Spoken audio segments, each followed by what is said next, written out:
안녕하세요. 나무아카데미입니다. 저희 사이트는 국어 내신 대비 학습 자료를 제공하는 사이트입니다. 오늘 강의에서는 중1 미래엔 민 교과서의 후후후 지문을 분석해 보도록 하겠습니다. 자, 이제 시니까요. 이제 뭐 운율이라든지 표현 방법 이런 것들에 좀 집중해서 작품을 같이 이제 해석해 주시기 바랍니다. 그럼 한번 작품 같이 읽어볼게요. 아가야, 내 이름은 민들레야. 자, 여러분 이거 보시면 지금 아가야라고 부르면서 내 이름은 민들레야라고 하고 자기를 소개하는 내용이 나옵니다. 지금 내 이름이라고 하면서 이 시적 화자가 직접적으로 시에서 드러나고 있죠. 나가 등장을 하고요. 내 이름은 민들레래요. 지금 민들레는 여러분 사람이 아니잖아요. 그러니까 이렇게 내 이름은 민들레야 하면서 자기를 소개할 수 없잖아요. 근데 그런 민들레가 마치 사람인 것처럼 표현하는 의인법이 쓰이고 있습니다. 자, 여러분 의인법 뭔지 잘 알고 계시죠? 의인법은 사람이 아닌 것을 사람처럼 표현하는 방법을 우리가 말합니다. 그래서 이 시에서는 이 사람이 아닌 민들레를 사람처럼 표현한 의인법이 사용되고 있습니다. 자, 계속 읽어볼게요.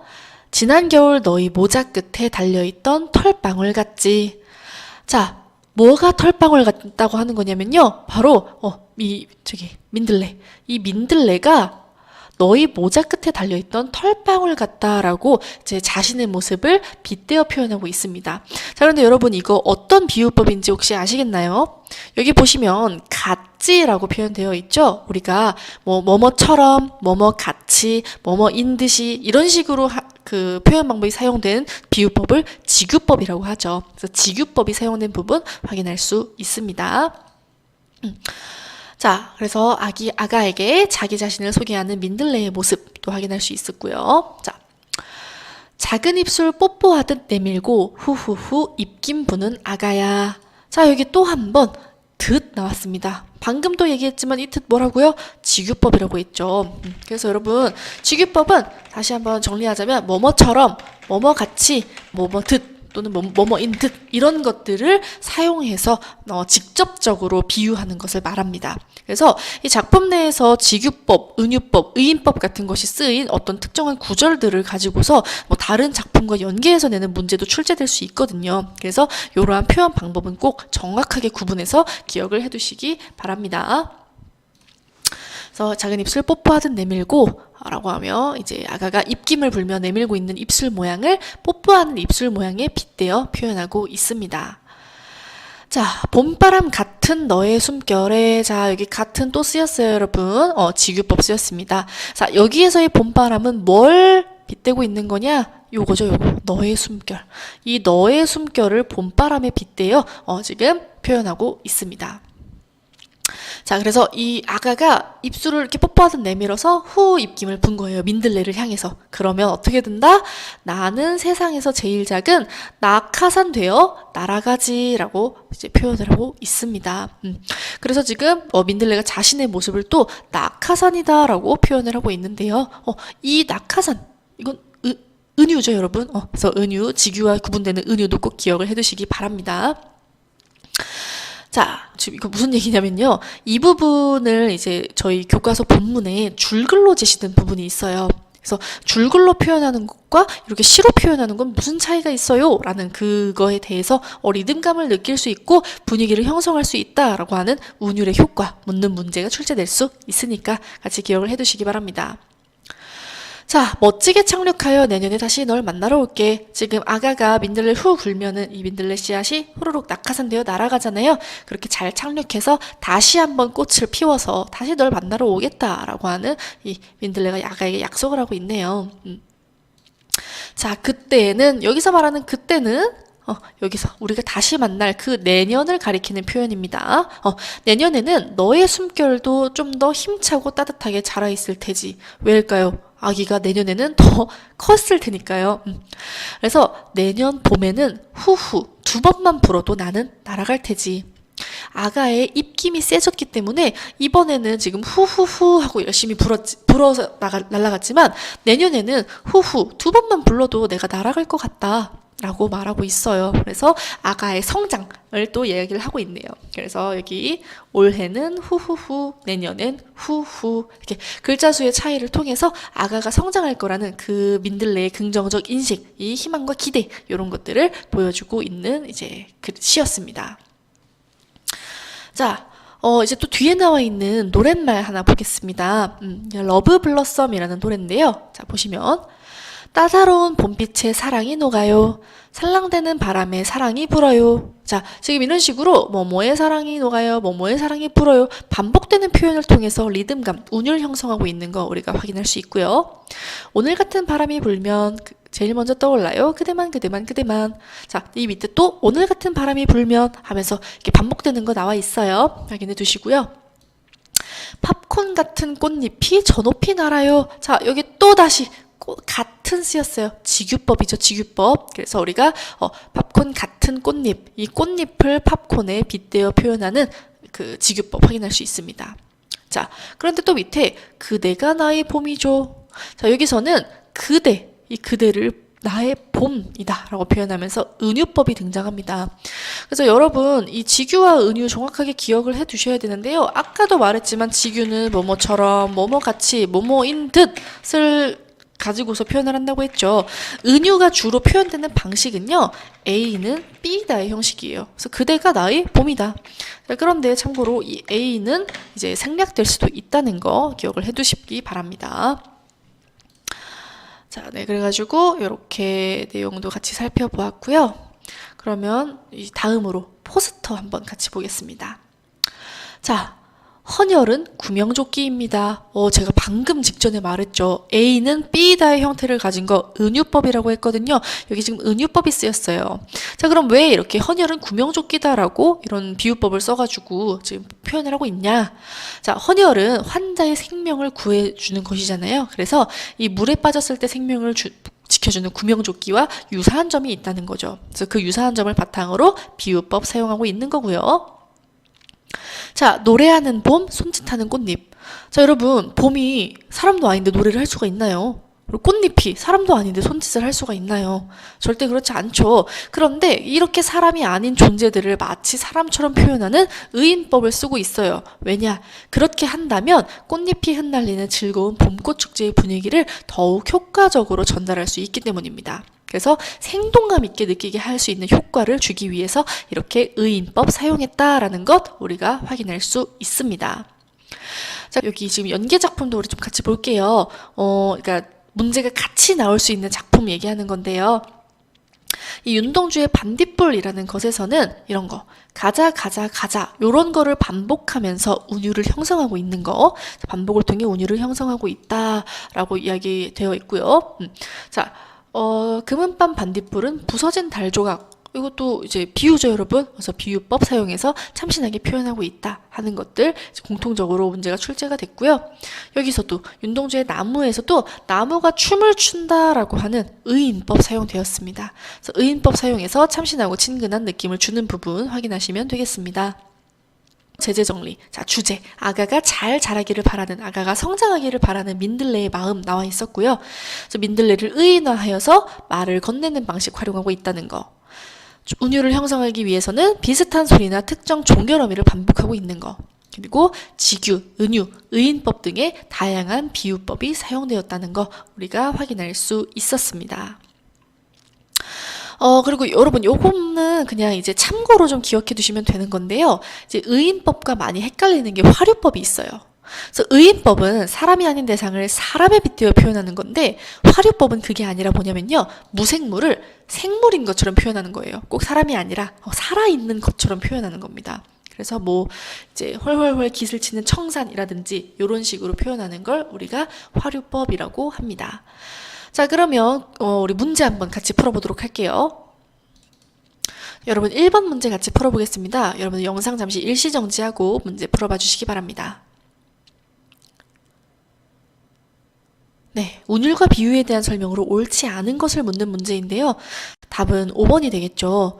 비유는 표현하려는 해석과 주제를 효과적으로 전달하는 겁니다. 그래서 이 비유에 대한 설명 정확히 기억하시고요. 나머지 선지는 모두 적절한 선지예요. 그러니까 이런 적절한 선지들도 여러분 꼭 같이 정리를 해 두셔야지 우리가 개념을 정확하게 익혀둘 수가 있겠죠. 자, 그래서 이렇게 문제 한번 같이 풀어봤고요. 이것 외에도 더 많은 문제나 자세한 학습 자료는 저희 나무 아카데미 홈페이지에서 확인하실 수 있습니다. 감사합니다. 안녕하세요. 나무아카데미입니다. 저희 사이트는 국어 내신 대비 학습 자료를 제공하는 사이트입니다. 오늘 강의에서는 중1 미래엔 민 교과서의 소나기 지문을 분석해 보도록 하겠습니다. 네, 작품이 좀 워낙 길기도 하고 좀 구절구절 되게 중요한 내용도 많아서 여러분들은 꼼꼼히 확인을 해두셔야겠지만요. 이제 저희는 가장 중요한 부분 위주로, 좀 포인트 위주로 확인을 해보도록 하겠습니다. 자, 일단 이 소녀는 서울에서 온 아이입니다. 자, 서울서는 이런 계열물을 보는 부분에서 우리가 소녀가 서울에서 왔음을 알 수 있고요. 이제 우리가 알아야 될 것 중에 하나는 이 소년의 성격인데요. 이 소녀는 지금 게으르게 앉아버렸다. 소녀가 비키기를 기다리자는 것이다. 라고 하면서 굉장히 소극적이고 소심한 성격을 가지고 있다는 걸 우리가 또 확인할 수가 있습니다. 그래서 이런 소년의 성격도 같이 정리를 해 두시고요. 자, 이 징검다리, 우리가 몇 가지 소재들은 꼭 기억을 해두셔야 되는데요. 이 징검다리의 경우는 소년과 소녀의 만남이 필연적으로 이루어지도록 만드는 소재예요. 그래서 우리가 이렇게 징검다리가 이렇게 있으면 그 위에 있을 때 다른 사람이 지나갈 수가 없잖아요. 그렇기 때문에 이제 소녀가 이 징검다리에 앉아 있다면 소년과 무조건 마주칠 수밖에 없는 거죠. 그래서 이 징검다리에서 이 소년과 소녀가 만나고 있다는 거. 자, 두 번째로 또 우리가 확인해야 될 소재, 조약돌입니다. 이 소년을 향한 소녀의 관심을 표현한 그 소재인데요. 이게 이제 나중에 또 소녀에 대한 소년의 마음을 표현하는 소재가 되기도 하니까요. 같이 기억을 해 두시면 되겠어요. 여기 있네요. 자, 소년은 조약돌을 집어 주머니에 넣었다. 소녀를 향한 소년의 관심을 보여주는 소재로서도 이 조약돌이 기능한다는 걸 우리가 확인해 둘 수가 있습니다. 자, 토요일이었다. 여기에서 이제 소녀가 소년에게 먼저 적극적으로 이야기를 하기 시작합니다. 자, 이게 무슨 조개지? 라고 하면서 이 비단조개라는 소재를 통해서 또 소년과 소녀가 첫 대화를 하게 돼요. 그래서 이 소재의 역할도 같이 기억을 해 두셔야 되겠고요. 소녀의 성격은 소년보다 적극적이다. 지금 소녀는 한 번도 막 이렇게 먼저 뭘 하지를 못했어요. 표현도 못하고 비켜달란 말도 못하고 그랬는데 이 소녀가 소년에게 먼저 말을 걸고 있는 모습 우리가 확인해 볼 수 있습니다. 자, 그리고 여기 산 너머에 가본 일 있니? 라고 하면서 소녀가 이 산에 함께 가보고 싶다라고 이제 먼저 또 제안을 하게 됩니다. 그래가지고 이 친구들이 함께 그 길을 떠나게 되지요. 여기 보시면 논이 끝난 곳에 도랑이 하나 있었다. 그래서 여기를 이제 건너가게 되는데요. 나중에 우리가 이 도랑이 되게 좀 큰 역할을 하게 돼요. 뭘 하느냐? 이제 이 친구들이 갔다가 돌아오는 길에 비가 많이 내리거든요. 그 비로 인해서 도랑에 물이 불어나요. 그래가지고 그냥 길을 건너지 못하고 소년이 소녀를 업고 건너게 됩니다. 그래서 우리가 이 도랑이 복선의 역할을 하게 된다는 것도 같이 기억을 해두시면 되겠어요.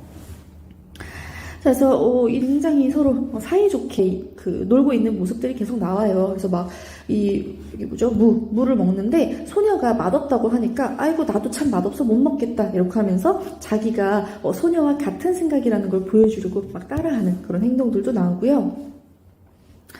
자, 그리고 여기 단풍 나오죠. 이것 외에도 뭐 앞에 갈꽃이라고 한다든지 이 단풍이라고 한다든지 하는 계절적 배경을 드러내는 소재들이 계속 나옵니다. 이 계절적 배경으로 어떤 분위기가 형성되는지도 우리 확인해 두시면 되겠고요. 자, 지금 소녀와 함께 그 꽃들을 보고 있는데 소녀가 도라지꽃이 좋다라고 하면서 난 보랏빛이 좋아라고 말합니다. 이 보랏빛이 조금 있다가 한 번 더 보랏빛의 무언가가 나올 거예요. 그래서 이것을 통해 상징되는 게 뭐냐면 소녀의 죽음이에요. 소녀의 슬픈 운명을 암시하는 소재가 될 겁니다. 그래서 이따가 또 보랏빛 뭐가 나오는지 같이 볼게요.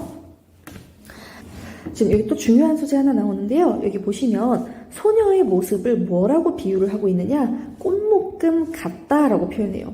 우리 여러분 같다 이렇게 하면 우리가 항상 지규라는 거 알 수 있었죠. 지규 뭘로 표현을 하느냐? 우리가 뭐뭐처럼, 뭐뭐같이, 뭐뭐인 듯이 이런 것들을 통해서 실현이 되는 이제 비유법이잖아요. 그래서 지금 큰 꽃묶음 같다라고 하면서 소녀의 모습을 꽃묶음에 비유를 합니다.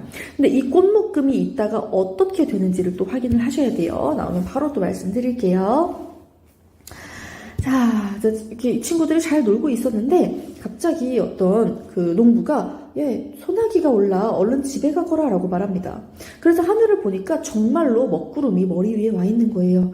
그래서 주변이 보랏빛으로 변했다라고 나와 있습니다. 자, 여러분 아까 우리가 보랏빛 기억해야 된다고 말을 했었죠. 그래서 소녀는 보랏빛을 좋아한다고 했었는데 지금 이 보랏빛이 여기에서는 어떻게 쓰이고 있느냐? 먹구름이 와서 굉장히 우중충하고 뭔가 무서운 분위기를 나타내고 있어요. 그래서 이 작품의 분위기가 이 보랏빛으로 바뀌면서 분위기 자체가 바뀌며 소년과 소녀에게 좋지 않은 이런 일이 일어날 것이다 라는 걸 우리가 짐작해 볼 수가 있습니다. 근데 이제 막 소녀의 막 입술도 파랗게 질려 있고 엄청 추워해요. 자, 그래서 이렇게 가고 있는데 자, 보시면 여기 세워놓은 수숫단 속을 뒤집어 보더니 옆에 수숫단을 날라다 덧세운다. 그리고 소녀 쪽을 향해 손짓을 한다 하면서 이 수숫단 안으로 비를 피할 수 있도록 안내를 하고 있습니다. 그런데 거기가 너무너무 좁아가지고 소녀 혼자만 들여보냈어요. 소녀는 그 앞에 앉아서 그냥 비를 맞고만 있습니다. 그러자 소녀가 이리 들어오라고 해요. 두 사이가 무척 가깝다는 걸 알 수 있는데 문제는 뭐냐면 자, 소년이 들어와 앉으면서 소녀가 안고 있는 꽃묶음이 우그러들었어요. 자, 우리가 아까 전에 이 꽃묶음 지규를 통해서 누구와 그 비유가 됐었는지 기억나시죠? 우리가 소녀의 모습을 비유적으로 표현했던 소재였습니다. 자, 그런데 그 꽃묶음이 우그러들었대요. 자, 그러니까 소녀로 지금 비유됐던 어떤 것이 우그러들었다는 거, 우리가 이 소녀가 비극적인 운명에 처할 것이다라는 게 암시된다는 것을 알 수가 있겠죠. 그래서 이제 이런 상태로 어쨌든 둘은 비를 피하고 이제 비가 그친 후에 이제 돌아가려고 집에 갑니다. 자, 그런데 도랑 있는 곳, 우리 아까 전에 이 복선이 된다고 했던 거 기억나시죠? 어떤 복선이었느냐? 이제 이들이 반드시 여기를 건너야 되는데 물이 불어나서 어쩔 수 없이 업고 건너야 하는. 소녀가 순순히 업히고 있죠. 그래서 소년이 소녀를 업고 도랑을 건너면서 둘 사이가 가까워집니다. 그리고 이거 이제 좀 이따 나오긴 하겠지만 이렇게 업다가 소녀의 스웨터에 어떤 물이 들어요. 그래서 그것도 좀 이따가 자세히 살펴볼게요. 자, 근데 그렇게 둘이 이제 집으로 돌아갔는데 그 후로 소녀의 모습이 보이지가 않아요. 그래서 한참 후에 소녀를 만나게 됐는데 그 소녀가 하는 말이 그동안 아팠대요. 다 나았니? 아직도 아프대요. 그러면서 이제 얼굴이 굉장히 헬쓱해져 있고 소녀가 되게 많이 아팠음을 우리가 알 수 있는데요. 자, 그럼에도 소녀는 이렇게 말해요. 그날 참 재밌었어. 되게 그날의 추억을 즐겁게 생각하고 있다는 걸 알 수 있는데요. 자, 그날 어디서 이런 물이 들었는지 잘 지지 않는다라고 하면서 분홍 스웨터의 앞자락을 보여줍니다. 자, 이 분홍 스웨터 앞자락에 묻어있는 이 검붉은 진흙물은요, 이 둘 사이의 추억을 상징하는 소재예요. 그래서 이 분홍 스웨터 잠깐 기억해 두세요. 이따가 또 나옵니다. 자, 그래서 뭐 이제 그때 업힐 때 네 등에서 옮은 물이다 라고 하면서 둘 사이에 이제 수줍은 이 사랑 이야기가 나오고 있어요. 맞아. 소녀가 소년에 대한 호감을 느끼기 때문에 여기 보시면 대추, 이 대추를 주면서 맛있다고 아주 달다라고 하면서 줬고요. 그리고 이사 가는 게 싫어졌다라고 하면서 소년과 헤어져야 하는 것에 대해서 굉장히 아쉬워하는 모습도 드러나고 있습니다. 자, 그래서 그 이후로 이 소년도 소녀에게 뭔가 보답을 해주고 싶은 거예요. 더 맛있는 걸 주고 싶어요. 그래가지고 지금 덕수 할아버지네 가가지고 호두를 몰래 따오고 있어요. 서리를 한 거죠. 그래서 이렇게 서로에 대한 마음을 주고 있고, 여기 또 아버지가 소년의 집에 간다고 하니까 이 닭을 큰 놈으로 하나 가셔가시지 얼룩수탉으로 하면서 이 소녀를 생각하는 소년의 마음이 또 드러나기도 합니다. 자, 그런데 시간이 지났어요. 소녀가 이제 이사를 간다고 하는데 그 마음에 대해서 이제 좀 아쉬워 하면서도 어쩔 수 없잖아요. 그래서 이렇게 있는데 아주 슬픈 소식이 들려오게 됩니다. 소년이 까무럭 잠들다가 이제 아버지가 하는 말이 들려오는데요. 뭐라고 하느냐? 악상까지 당했다. 이제 불행한 일이 생겨났어요. 무엇이었냐면 증손이라고는 계집애 그 하나뿐이었죠. 어쩜 그렇게 자식 복이 없을까. 이번엔 꽤 여러 날 앓는 걸 약도 변변히 못 써봤다더군. 자, 지금 소녀가 그날 소나기를 맞고 엄청 아팠던 거예요. 그런데 그렇게 아픈 걸 약도 써보지 못할 정도로 굉장히 경제적으로 집이 어려웠던 겁니다. 그래서 결국에는 소녀가 죽게 된 거예요. 자, 그런데 죽을 때 이렇게 말을 했대요. 자기가 죽거든 자기 입던 옷을 꼭 그대로 입혀서 묻어달라고. 여기서 말하는 입던 옷이란 우리가 아까 전에 살펴봤던 분홍 스웨터를 말합니다. 자, 아까도 말했죠. 이 분홍 스웨터, 이 두 사람 사이에 있었던 추억을 떠올리게 하는 소재라고 했잖아요. 그러니까 소녀는 이 소년과 함께 했던 이 추억, 기억을 잃고 싶지 않은 거죠. 그래서 이거를 같이 묻어달라고 했다라고 했던 그 마음을 우리가 이제 또 살펴보시면 되겠습니다. 그래서 굉장히 여러 가지 소재가 나오는데요. 잠깐만요. 밑에 소재가 정리된 것만 한번 볼게요. 자. 징검다리, 조약돌, 비단조개, 갈림길, 허수아비, 도랑, 이제 검붉은 진흙물, 그리고 대추, 꽃, 요런 것들 우리가 이제 소재로 이제 정리할 수 있는데요. 여러분, 이 소재들의 내용 꼭 반드시 기억을 해주셔야 되고요. 무엇보다 또 제목, 이 소나기가 가지고 있는 역할, 위기감을 조성하고 이 둘 사이를 가깝게 만들게 하지만 그럼에도 불구하고 소녀를 죽게 만들면서 이 소년과 소녀가 이별하게 되는 원인이 되는 그런 역할을 하는 소재입니다. 그래서 상징적으로는 소년과 소녀의 짧고 순수한 사랑을 상징한다라는 걸 우리가 알 수 있습니다. 자, 그럼 지금부터 문제 하나만 같이 풀어보도록 하겠습니다. 자, 우리 소재의 상징적 의미 한번 살펴봐야 한다고 했잖아요. 그래서 그것과 관련한 문제 하나 풀어볼게요. 자, 11번 문제. 여러분들 영상 잠시 일시 정지하고 문제 풀어봐 주시기 바랍니다. 네, 그럼 정답 한번 해설해 보도록 하겠습니다. 자, 우리 이 꽃이 소녀를 빗대어 표현하고 있으며 소녀와 동일시된다라고 하는 거 아까 분석하면서도 확인을 했었죠. 자, 그럴 때 이 소녀가 안고 있는 꽃묶음이 우러들었다. 대체 무슨 의미냐 하는 거죠. 정답은 2번이 되겠습니다. 자, 이 꽃이 소녀를 상징하기 때문에 이 꽃묶음이 우그러들었다라는 것은 소녀가 병들고 불행해지는 운명을 암시한다고 우리가 해석할 수 있겠습니다. 자, 이렇게 문제 한번 같이 풀어보았고요. 이것 외에도 더 많은 문제나 자세한 학습 자료는 저희 나무 아카데미 홈페이지에서 확인하실 수 있습니다. 감사합니다. 안녕하세요. 나무 아카데미입니다. 저희 사이트는 국어 내신 대비 학습 자료를 제공하는 사이트입니다. 오늘 강의에서는 중1 미래엔 교과서의 정서를 표현하는 글쓰기 지문을 분석해 보도록 하겠습니다.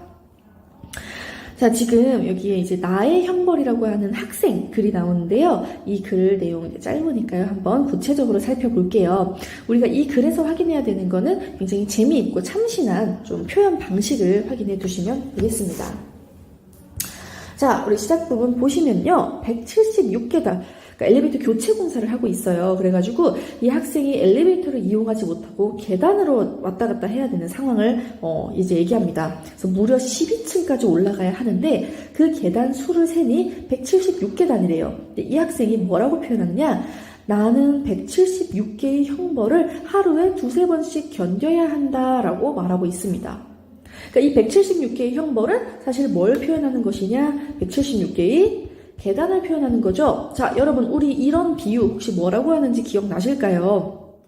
네, 요거는 지금 어떠한 직접적인 표지, 뭐뭐처럼, 뭐뭐같이 이런 표지 없이 비유되고 있죠. 우리가 그런 걸 은유법이라고 했었어요. 기억나세요? 자, 그래서 은유법이 표현되는 기본적인 방식은 A는 B다의 방식을 많이 쓴다고 했죠. 근데 이 A는 B다의 방식을 쓰지만 때로는 이 A는이 생략될 수도 있습니다. 그래서 지금 여기에서는 이 A는이 생략된 형태로 이 176개의 계단이 바로 B, 176개의 형벌로 바로 비유가 되고 있는 모습 우리가 확인해 볼 수 있었습니다. 자, 그래서 은유법 사용된 부분 같이 확인하시고요. 자, 그래서 우리 아파트가 엘리베이터 교체 공사를 시작한 지 일주일째다. 이렇게 하면서 지금 얼마나 힘들게 이 계단을 오르내리고 있는지 이 고통스러운 감정이 이 고통의 계단이라고 표현하면서 나오고 있습니다. 자, 그런데 뭐 이제 엎친 데 덮친 격 자꾸만 불행한 일이 일어나요. 운이 없게도 4층 계단을 꺾어 올라가다가 자전거 손잡이에 제육복 소매가 걸려 삐단이 뜯어져 버렸다. 아침에는 가방 속 물통에 물이 새서 책이 다 젖었고 누군가 찬 축구공에 머리통을 맞았으며 지금은 체육복이 뜯어졌다. 이렇게 계속 뭔가 불행한 일이 일어나고 있어서 뭔가 불길하다라는 걸 느끼고 있어요. 그래서 보니까 계단에 있는 거 제발 좀 치워달라는 관리사무소 안내가 있었음에도 불구하고 이 자전거가 이 체육복을 뜯어버렸잖아요. 그래서 기분이 좀 나빠가지고 짜증이 나서 자전거를 밀어 넘어뜨렸습니다. 그래서 자전거가 와장창 비명을 지르는 소리가 요란하게 울려 퍼졌다라고 표현하고 있어요. 자, 여러분, 자전거가 비명을 지르는 거 가능한가요? 불가능하죠. 자전거는 사람이 아닌데 어떻게 비명을 지를 수 있어요. 자, 그래서 여기서 사용된 표현 방법은 바로 의인법입니다. 자, 우리 의인법 뭐예요? 사람이 아닌 것을 사람처럼 표현하는 것을 우리가 의인법이라고 말하죠. 그래서 자전거가 비명을 지르는 소리, 바로 이 의인법이 사용된 부분입니다. 그래서 자전거가 넘어지는 장면을 생생하게 표현하고 있어요. 자, 집에 도착한 뒤에 다시 학원 가려고 다시 나왔어요. 4층에 도착하니까 이 자전거가 여전히 누워 있습니다. 자, 여기서도 또 한 번 의인법 쓰였죠. 자전거가 기절한 채 아직도 누워 있었다. 자전거는 사람이 아니기 때문에 기절도 못하고 누워있지도 못해요. 근데 그거를 사람처럼 표현한 의인법 쓰인 부분 또 체크해 두시고요. 자, 근데 이걸 보고 지금 미안한 마음이 들어서 다시 자전거를 세워놓았습니다. 자, 그런데 그러고 있는 중에 갑자기 밑에서 가쁜 한숨 소리가 들려왔어요. 휴. 자, 여러분, 우리가 이런 식으로 소리를 표현하는 거를 의성어라고 해요. 음성상징어라고 우리가 표현하죠. 이 음성상징어에는 의성어 또는 의태어 같은 것이 있는데 여기서 이 음성상징어, 의성어가 쓰였다는 거 여러분 확인해 두셔야 됩니다. 자, 그래서 이 의성어를 반복적으로 활용함으로써 할머니가 계단을 오르는 한숨 소리를 강조해서 표현하고 있어요. 자, 지금 나에게도 엄청나게 힘든 계단길인데 이게 할머니에게는 얼마나 힘들겠어요. 지금 할머니께서 안 그래도 구부정한 허리로 지팡이를 짚고서 아주 힘들게 걸어서도 아니고 기어서 올라오고 계셨다. 도움이 필요해 보였다. 라고 할 정도로 힘들게 할머니가 올라오시는 모습 발견을 하게 됩니다. 자, 그런데 여기서 지금 나가 굉장히 고민을 하게 돼요. 할머니를 도와드리고 싶기는 한데 지금 이게 4층이었잖아요. 아까 지금부터 12층까지 다시 올라가게? 학원 늦어도 돼? 할머니께서도 너를 모르잖아 하면서 도와드리지 않는 게 맞지 않나 라고 하면서 내적 갈등을 엄청 느끼게 하고 있어요.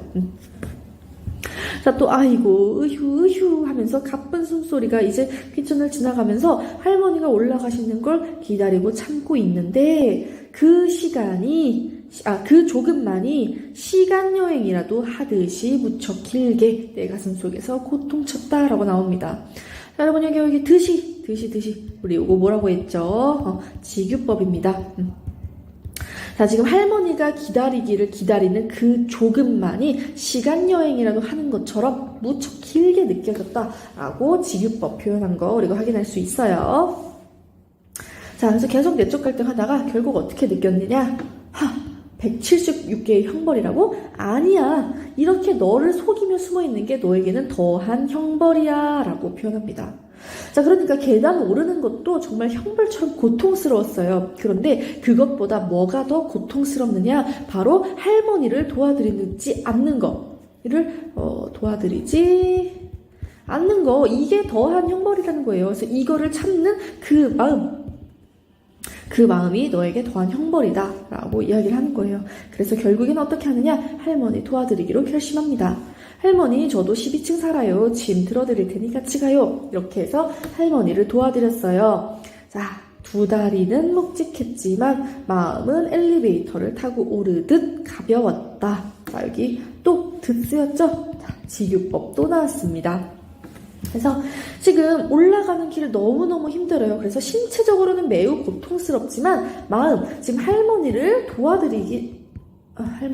도와드림으로써 느끼게 된 이 마음은 너무나 가벼웠다라고 표현하고 있어요. 그래서 오늘 하루 종일 되게 징크스, 불행한 일 많았잖아요. 근데 이 할머니의 손에 들려있던 침을 들어드리는 순간 오늘 내 불행은 끝이 났다라고 이제 할머니를 도와드림으로써 오히려 마음이 가벼워졌다라고 하는 것들을 이야기하고 있습니다.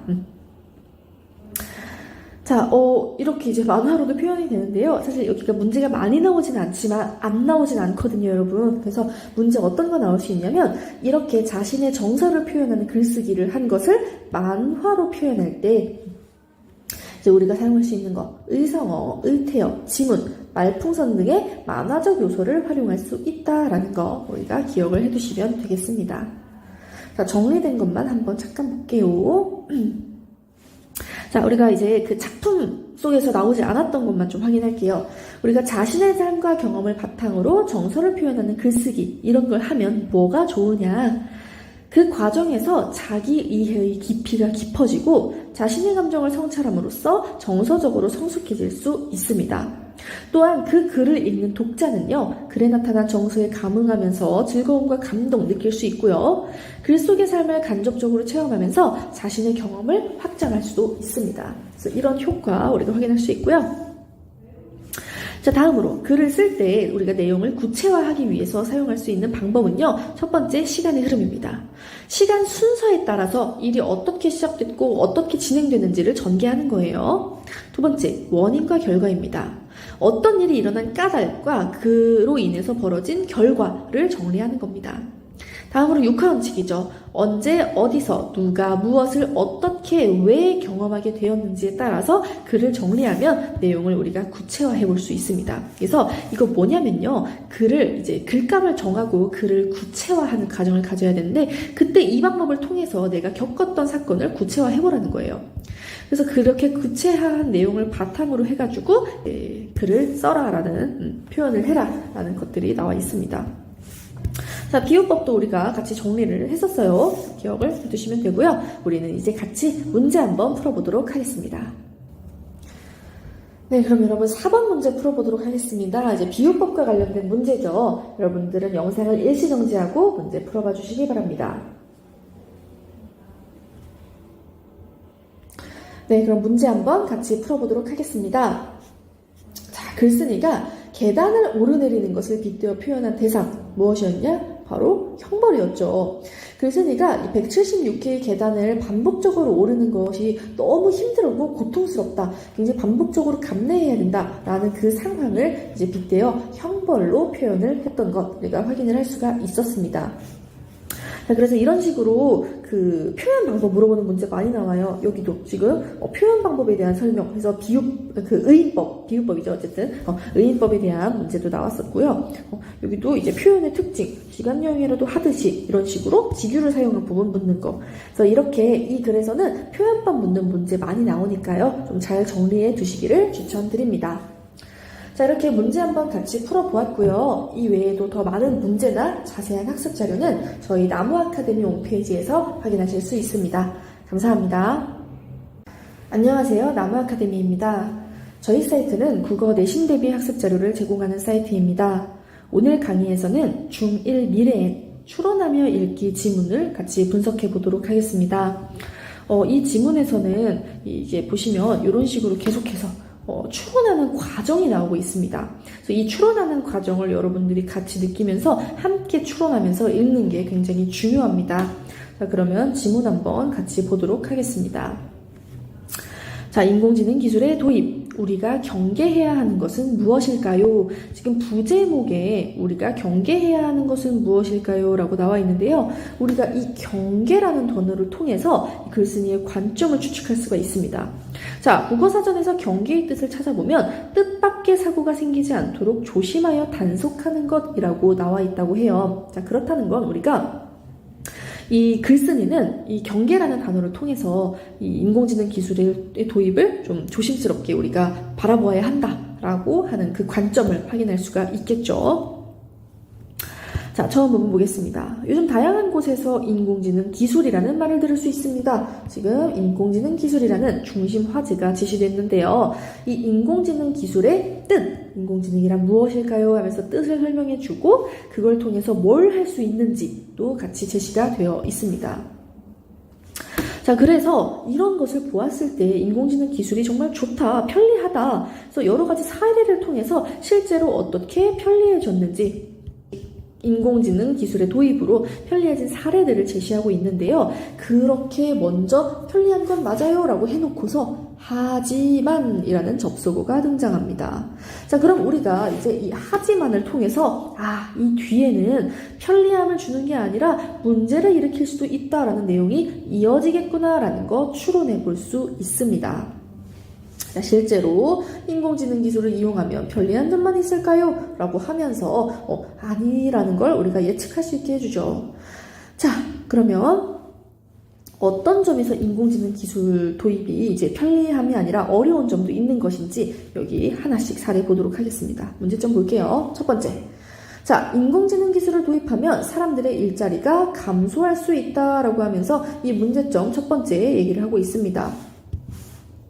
원래 사람이 하던 일을 자동화하여 많은 일을 보다 정확하고 효율적으로 할 수 있게 해준다. 그래서 현재 존재하는 많은 직업 가운데 상당수가 사라질 것이다. 라고 이제 이 문제점에 대해서 얘기를 하고 있고요. 다음 두 번째 문제입니다. 인공지능 기술 개발하는 과정에서 사생활 침해가 발생할 수도 있다. 왜냐하면 고객의 개인정보라든지 그런 것들이 학습 데이터로 활용되기 때문에 이게 사생활 침해가 발생할 수 있다라고 했고요. 또 인공지능 기술이 문제를 일으켰을 때의 법적 책임이 누구에게 있느냐, 이것이 해결되지 않았다라는 거예요. 그래서 인공지능이 작동을 잘못해가지고 문제가 생긴다면 누구에게 책임을 물을 것이냐. 그래서 만약 이게 또 테러에 악용되면 누가 책임을 져야 하느냐, 이런 식으로 법적 책임을 누가 져야 하느냐 하는 문제가 우리가 아직 알 수가 없다라는 것을 문제점으로 제시하고 있습니다. 자, 그래서 이렇게 인공지능 기술의 도입에 따른 문제점이 제시되었는데요. 우리가 그 까닭을 또 추론하면서 읽어야겠죠. 이런 그 문제점 제시한 이유는 이런 문제점, 사람들의 의견을 제시하여서 섣부른 도입을 이제 하면 안 된다라고 하는 글쓴이의 생각을 뒷받침하는 근거로 사용하고 있는 거죠. 자, 지금 보시면 이 글을 읽는 독자, 이거 계속 추론하면서 읽고 있는 이 독자가 인공지능 기술이 일으킬 수 있는 문제와 관련된 나의 경험을 떠올려 보고 있습니다. 그래서 영화에서 인공지능 로봇이 인간을 위협하는 장면을 보고 무서웠어. 글쓴이도 이러한 문제를 걱정하고 있는 것 같아. 이렇게 하고 있네요. 그래서 우리가 여러분 추론하면서 읽을 때 활용할 수 있는 요소가 몇 가지 있는데 그 중에 나의 경험도 사용할 수 있습니다. 요거 문제로 나올 수 있어요. 예를 들면 추론하면서 읽을 때 사용하지 말아야 할 것으로 이제 나의 경험은 나의 개인적인 경험이기 때문에 추론할 때 사용해서는 안 된다. 이런 식으로 문제 나올 수 있거든요. 그게 아니라는 거, 우리가 나의 경험도 추론하면서 읽을 때 활용할 수 있다는 거 기억해 두시면 되겠습니다. 자, 그래서 결론 부분 볼게요. 끝부분. 인공지능 기술은 우리에게 도움이 되긴 한다. 하지만 인공지능 기술을 도입할 때 생기는 문제를 해결할 방법도 함께 고민해야 된다. 이게 이제 우리 글쓴이가 글을 쓴 의도겠지요. 그렇지 않으면 인공지능 기술이 우리에게 위협이 될지도 모른다. 우리 아까 전에 경계라는 단어를 쓴 것처럼 여기서는 지금 위협이라는 단어를 통해 이 글쓴이가 가지고 있는 생각, 의도, 관점을 확인할 수 있습니다. 둘 다 되게 이 부정적인 어휘죠. 그래서 이렇게 글쓴이의 관점을 확인할 수 있는 어휘들도 확인해 두시고요. 자, 마지막 문장. 인공지능 기술을 섣불리 우리의 삶 속에 들여오는 것은 신중하게 고민해 보아야 할 문제입니다. 라고 하고 있네요. 자, 그래서 인공지능 기술의 도입에 신중하게 접근해야 한다고 생각한다는 글쓴이의 생각 우리가 알 수 있었습니다. 또 발생하는 문제점을 먼저 해결해야 한다. 이런 글쓴이의 생각 우리가 추측할 수 있는 거 이제 정리해 두시면 되겠습니다. 자, 이번에는 광고를 추론하며 읽는 방법 볼게요. 자, 여기 지금 나와 있는데요. 지금 보시면은 이거 뭐 실제로 어떤 짐승이 아니라 비닐봉투죠? 비닐봉투입니다. 그래서 이런 비닐봉투, 플라스틱 쓰레기. 요런 것들이 지금 우리 생태계를 위협하고 있다라고 하는 광고의 내용을 추론해 볼 수가 있습니다.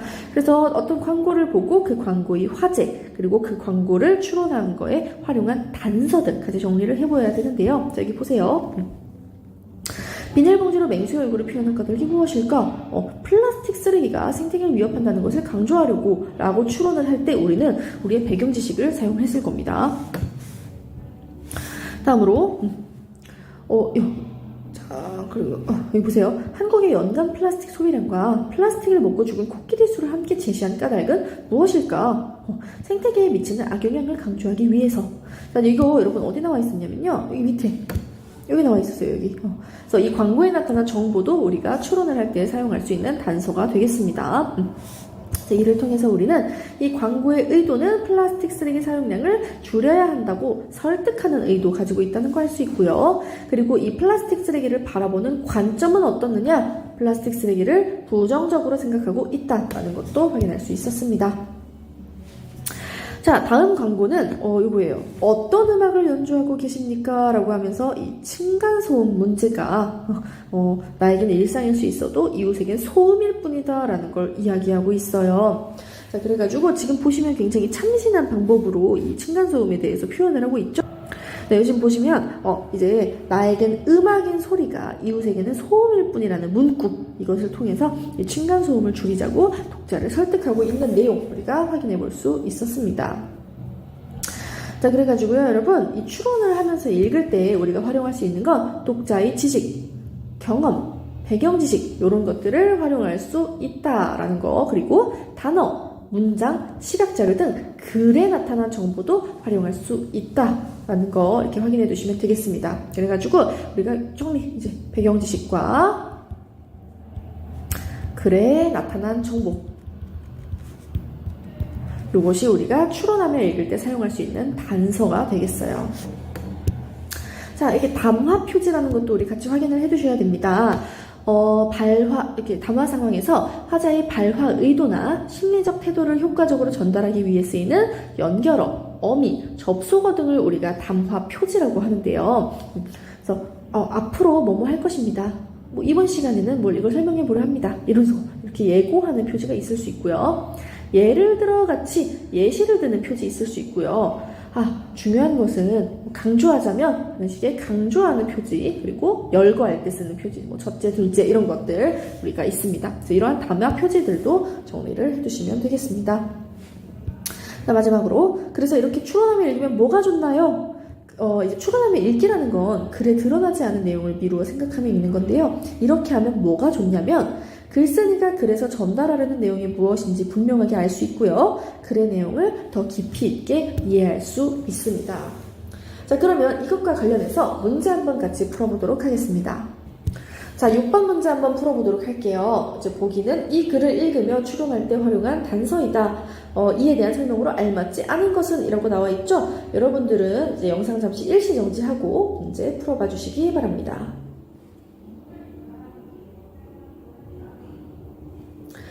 네, 그러면 문제 한번 같이 해설해 보도록 하겠습니다. 자, 지금 영화에서 인공지능 로봇이 인간을 위협하는 장면을 보고 무서웠어 라고 되어 있죠. 자, 이거 글에 나타난 정보 아닙니다. 독자의 경험에 대한 거죠. 그래서 독자에 대한 경험을 활용한 추론이기 때문에 여기 있는 2번에서 글에 명시적으로 드러난 정보만을 바탕으로 추론했다고 하는 이것이 적절하지 않은 선지가 되겠습니다.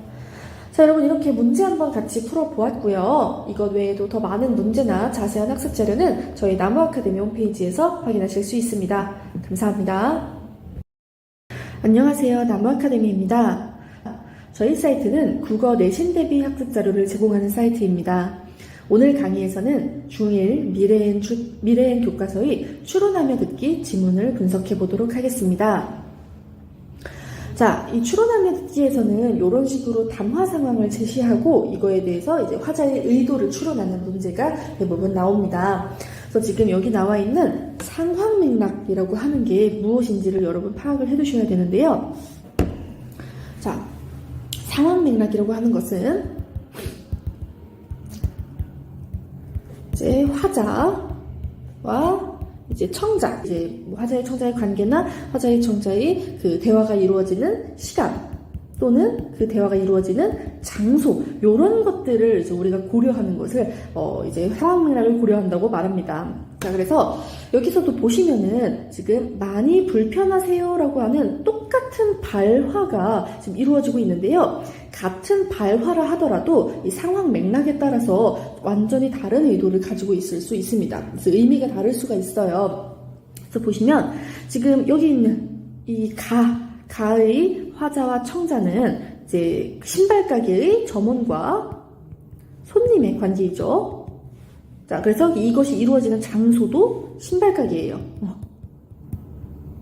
자, 그래서 우리가 이 많이 불편하세요는 점원이 손님에게 이 신발 사이즈는 잘 맞냐, 신발이 이제 뭐 발에 안 맞진 않느냐, 그런 것들을 물어보고 있다고 알 수가 있죠. 자, 그런데 오른쪽에 있는 나 지문 보시면은 같은 발화지만 의사와 환자의 관계입니다. 이 장소도 병원이죠. 자, 그래서 우리가 이것을 통해서 아주 많이 불편하세요는 환자가 지금 겪고 있는 아픔, 그 고통이 많이 아프냐라고 묻는 거라는 걸 이제 우리가 추론을 할 수가 있죠. 그래서 우리가 이렇게 추론을 할 때에는 상황 맥락을 고려해야만 합니다. 자, 여기에서는 또 이번엔 언어적 표현을 고려한다라고 나와 있어요. 자, 우리가 언어적 표현과 그리고 비언어적 표현을 구분할 줄 알아야 합니다. 자, 그럼 언어적 표현이 무엇이냐? 화자가 실제로 발화하면서 사용한 뭐 단어 또는 문장 같은 것을 우리가 언어적 표현이라고 해요. 그럼 비언어적 표현은 무엇이냐? 언어가 아닌 거예요. 언어가 아니지만 우리가 담화를 할 때 있어서 활용하는 요소들, 예를 들면 이제 손동작, 몸동작, 뭐 이제 얼굴 표정이나 아니면은 자세 같은 거, 이런 것들을 이제 우리가 비언어적 표현이라고 합니다. 자, 그런데 여기에 있어 한 가지가 더 있습니다. 준언어적 표현이라는 게 있죠. 자, 이 준언어적 표현은 무엇이냐? 언어적 표현이긴 해요. 근데 완전히 언어적 표현이라고 볼 수는 없어요. 뭐냐면 이제 목소리의 뭐 크기라든지 속도라든지 아니면 뭐 말투라든지 이런 것들을 우리가 준언어적 표현이라고 합니다. 그래서 우리가 이제 담화를 할 때에는 이 언어적 표현, 비언어적 표현, 그리고 준언어적 표현까지 모두 고려를 할 수 있어야 돼요. 그래서 같은 발화라도 이것들에 따라서 달라질 수 있다. 자, 한번 봅시다. 지금 2번에서는 언어적 표현을 고려하여 화자의 의도를 추론해 보자고 했죠. 자, 그래서 만약에 지금 민서야, 정연이가 뭐 하기 힘들대, 우리가 도와줄까? 라고 물었을 때 그거에 대한 대답으로 우리 이 심전심이었구나 라고 대답할 때랑 내 코가 속잔데 라고 대답할 때랑 의도가 다르다는 거예요. 자, 여러분, 우리가 이 문제를 풀 수 있기 위해서는 이런 것들의 뜻을 알고 있어야겠죠. 자, 이심전심, 마음과 마음으로 서로 뜻이 통함. 자, 그렇다는 건 이건 무슨 뜻이겠어요? 그래, 도와주자. 나도 도와주고 싶었는데 너도 도와주고 싶었구나. 도와주자. 라는 거 될 거고요. 내 코가 석자는 내 사정이 급해서 남을 돌볼 여유가 없다라는 거예요. 그러니까 나 도와주기 어려운데? 라는 의미죠. 나도 급한데? 나도 지금 바쁜데? 요거는 이런 걸 의미한다고 볼 수 있겠습니다. 자, 그래서 이런 언어적 표현을 고려한다는 거는 이 언어적 표현에 담겨있는 아까 말했지만 단어나 문장 뭐 이런 거에 담겨있는 뜻을 우리가 파악해서 이제 담화의 의도를 고려하는 걸 볼 수 있겠습니다. 자, 다음으로 준언어적, 비언어적 표현을 고려하여 화자의 의도를 추론해 보는 겁니다. 자, 지금 몇 시니? 라고 혹시 물었어요. 아까 보니까 학생이 10시까지만 하겠다고 엄마랑 약속을 했거든요. 지금 시계를 보니까 지금 10시가 훌쩍 넘은 11시네요, 시간이. 그래서 지금 몇 시니 물어봤을 때 이거 진짜로 시간을 물어보는 거겠어요, 여러분? 아닙니다. 만약에 여기에다 대고 학생이 지금 11시예요. 이렇게 대답하면 어떻게 돼요? 엄마한테 혼이 나겠죠. 그래서 이걸 물어보는 게 아니라 이제 적당히 해야 될 대답은 죄송해요. 뭐 지금 끌게요. 라든지 이런 식으로 대답을 하는 게 적절한 대답이 되겠죠. 자, 그렇다는 건 이 지금 몇 시니의 의도는 진짜 몇 시냐고 묻는 게 아니라 너 지금 나랑 약속을 지키지 않았다. 어떻게 된 거냐? 라고 묻는 거라고 알 수가 있을 겁니다. 자, 자, 그래서 우리가 여기서 고려할 수 있는 것은 인상을 찌푸리며 화난 표정, 손가락으로 시계를 가리키고 한숨을 쉬는 것, 그리고 말투, 되게 못마땅한 말투, 이런 것들, 이 준언어적, 비언어적 표현을 통해서 우리가 이 화자의 의도를 파악할 수 있다라는 거 알 수 있습니다. 자, 여기 또 볼게요. 민호야, 너 시간 있어? 라고 물어봤는데 응, 있어로 끝내면 어떻게 되겠어요, 여러분? 굉장히 당황스럽겠죠? 자, 여러분, 이 너 시간 있어의 의도 뭐예요? 진짜 시간 있냐고 물어보는 걸까요? 아니죠. 자, 근데 우리가 그거 아니라는 거 어떻게 알았습니까? 지금 이 학생이 막 뻘뻘 땀을 흘리고 양쪽에 이 책을 들고 있는 이 환경을 통해서 우리가 알았단 말이에요. 그래서 난처한 표정, 힘들어 있는 표정, 동작, 땀을 많이 흘리는 모습, 이런 단서를 통해서 이 친구의 발화 의도가 날 좀 도와줘라는 걸 우리가 파악할 수 있었습니다. 자, 그래서 이렇게 여러 가지 것들을 활용해서 우리는 화자의 발화의 의도를 추론할 수가 있어요. 자, 다음으로는 기자의 말에 담긴 의도와 관점을 추론해보자 라고 하는 거 한번 보겠습니다. 자, 지금 무인 시스템에 대한 내용인데요. 변화 속도가 너무 빠르다 보니 상대적으로 정보가 취약한 계층은 따라가기조차 힘든 상황입니다. 라고 하면서 어떤 인터뷰 대상을 골랐느냐? 어르신. 나는 불편하죠. 힘들어요. 그래서 에이 나가야겠다고 나왔어요 라는 이 키오스크 사용에 어려움을 겪는 어르신의 사례를 제시하고 있고요. 다음 이제 실제로 실태를 제시를 하면서 디지털 정보 격차를 조사를 해보니까 정보 취약 계층의 디지털 기기 접근 정도는 높아요. 지금 91.7%로 접근은 정말 높습니다. 하지만 활용 용량 수준은 굉장히 낮다라는 것을 이야기하고 있어요. 자, 그래가지고 이것 때문에 무슨 일까지 일어나느냐, 실질적인 혜택에서 소외되고 있다는 거예요. 디지털 정보를 받아들이지 못해가지고요. 자, 그래서 우리가 이 기사를 읽으면서 기자가 어떤 생각을 하고 있다고 추론할 수 있었냐면, 이 현 상황을 되게 부정적으로 바라보고 있구나라는 걸 알 수 있었거든요. 어떻게 우리가 그걸 알 수 있었느냐, 그 단서들이 있어 보면은 우리가 기자가 굉장히 떨어진다, 적극성이 떨어진다, 어렵다, 포기한다, 이런 단어들, 이런 표현들을 통해서 기자가 이 문제에 대해서 이제 부정적으로 바라보고 있음을 알 수가 있었어요. 자, 그래서 기자의 의도는 이 디지털 정보 격차가 심각하다는 문제 상황, 이 문제 상황이라는 인식을 공유하고 관심을 촉구하기 위해서입니다. 이 뉴스를 냈겠구나라는 걸 알 수 있었어요. 자, 다음으로 이제 최재천 학자의 그 면담 내용입니다. 자, 벨루가가 아쿠아리움에서 이제 사는 것과 관련된 내용인데요. 아쿠아리움 측에서는 벨루가가 살 수 있는 최적의 환경을 조성했다고 주장합니다. 어떻게 생각하세요? 라고 하자 거기다 대고 뭐라고 얘기하느냐? 말도 안 되는 거죠. 그래서 그 벨루가가 이동하는 거리가 정말 어마어마한데 그런 동물을 작은 곳에 놓아두지 않았냐? 말도 안 된다 라고 얘기합니다. 그리고 이 때문에 돌고래가 수족관 안에서 뱅글뱅글 도는 이상한 정형화된 행동을 보이는 문제점에 대해서도 얘기를 하고 있고요. 또 이것 때문에 돌고래 귀에서 소리가 나는 병에 걸린다라고 하는 문제점도 이야기를 하고 있어요.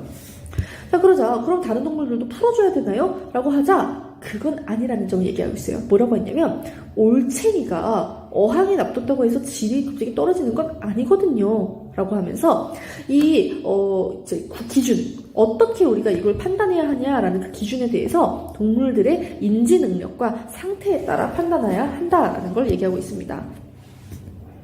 자, 그러면 우리가 자연 방사를 해야 되나요? 라고 하는 거에 대해서 그렇다라고 합니다. 그럼 우리가 보고 싶을 때는 어떻게 해야 돼요? 당연히 보고 싶으면 그들의 고향으로 찾아가야죠. 그들을 우리의 삶 안에 잡아둘 게 아니라 우리가 가야죠 라고 말하고 있습니다. 그래서 자, 보시면 사람들이 돌고래 보러 그 아쿠아리움에 가는 것도 비판을 하고 있는데요. 무관심하면서 그냥 즐기기만 하는 것도 용서받을 일은 아니다라고 말하고 있습니다. 우리에겐 그럴 권한이 없다. 자, 그래서 여기서도 이제 면담 대상자에 대해 그 대답을 보고서 굉장히 부정적인 생각을 가지고 있구나. 사람들을 수족관에 가지 말아라 라고 설득하려는 의도가 담겨 있음을 확인할 수 있습니다. 자, 그러면 여러분 우리가 이것과 관련해서 문제 한번 같이 풀어보도록 하겠습니다. 자, 그럼 13번 문제 한번 같이 풀어볼게요. 여러분들은 영상 잠시 일시 정지하고 문제 풀어봐 주시기 바랍니다. 네, 그럼 같이 해설해 보도록 하겠습니다. 자, 보기의 질문에 대한 답. 어르신이 키오스크 사용을 어려워하는 면담을 제시한 까닭이 무엇일까라는 문제에 대한 답이죠. 답은 4번이 되겠습니다. 자, 키오스크 사용이 어려운 현실을 실제 사례를 통해 강조하기 위해서. 그래서 이 면담에서 어르신이 키오스크를 사용하며 겪는 불편함을 직접 언급하고 있잖아요. 이를 통해서 키오스크 사용이 어려운 현실을 실제 사례로 보여주려는 의도를 확인할 수 있습니다. 자, 이렇게 문제 한번 같이 풀어보았고요. 이 외에도 더 많은 문제나 자세한 학습 자료는 저희 나무아카데미 홈페이지에서 확인하실 수 있습니다. 감사합니다. 안녕하세요. 나무아카데미입니다. 저희 사이트는 국어 내신 대비 학습 자료를 제공하는 사이트입니다. 오늘 강의에서는 중1 미래엔 민 교과서의 단어의 갈래 지문을 분석해 보도록 하겠습니다. 자, 여러분, 갈래라고 하는 것은 무언가를 나누는 걸 말하거든요. 그래서 지금은 이제 단어를 나누는 우리말의 품사, 이 품사에 대해서 공부를 해보게 될 겁니다. 자, 우리 일단 품사의 분류 기준이라고 나와 있네요.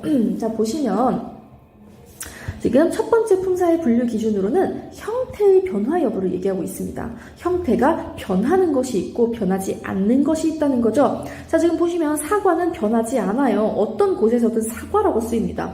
하지만 우리가 먹다라는 말은 어디에서는 먹고로 쓰이고 어디에는 먹은이로 쓰이고 먹어서로 쓰이고 굉장히 다양하게 형태가 변화하거든요. 그래서 우리가 이렇게 첫 번째 그 품사 분류 기준, 형태에 따라, 형태의 변화에 따라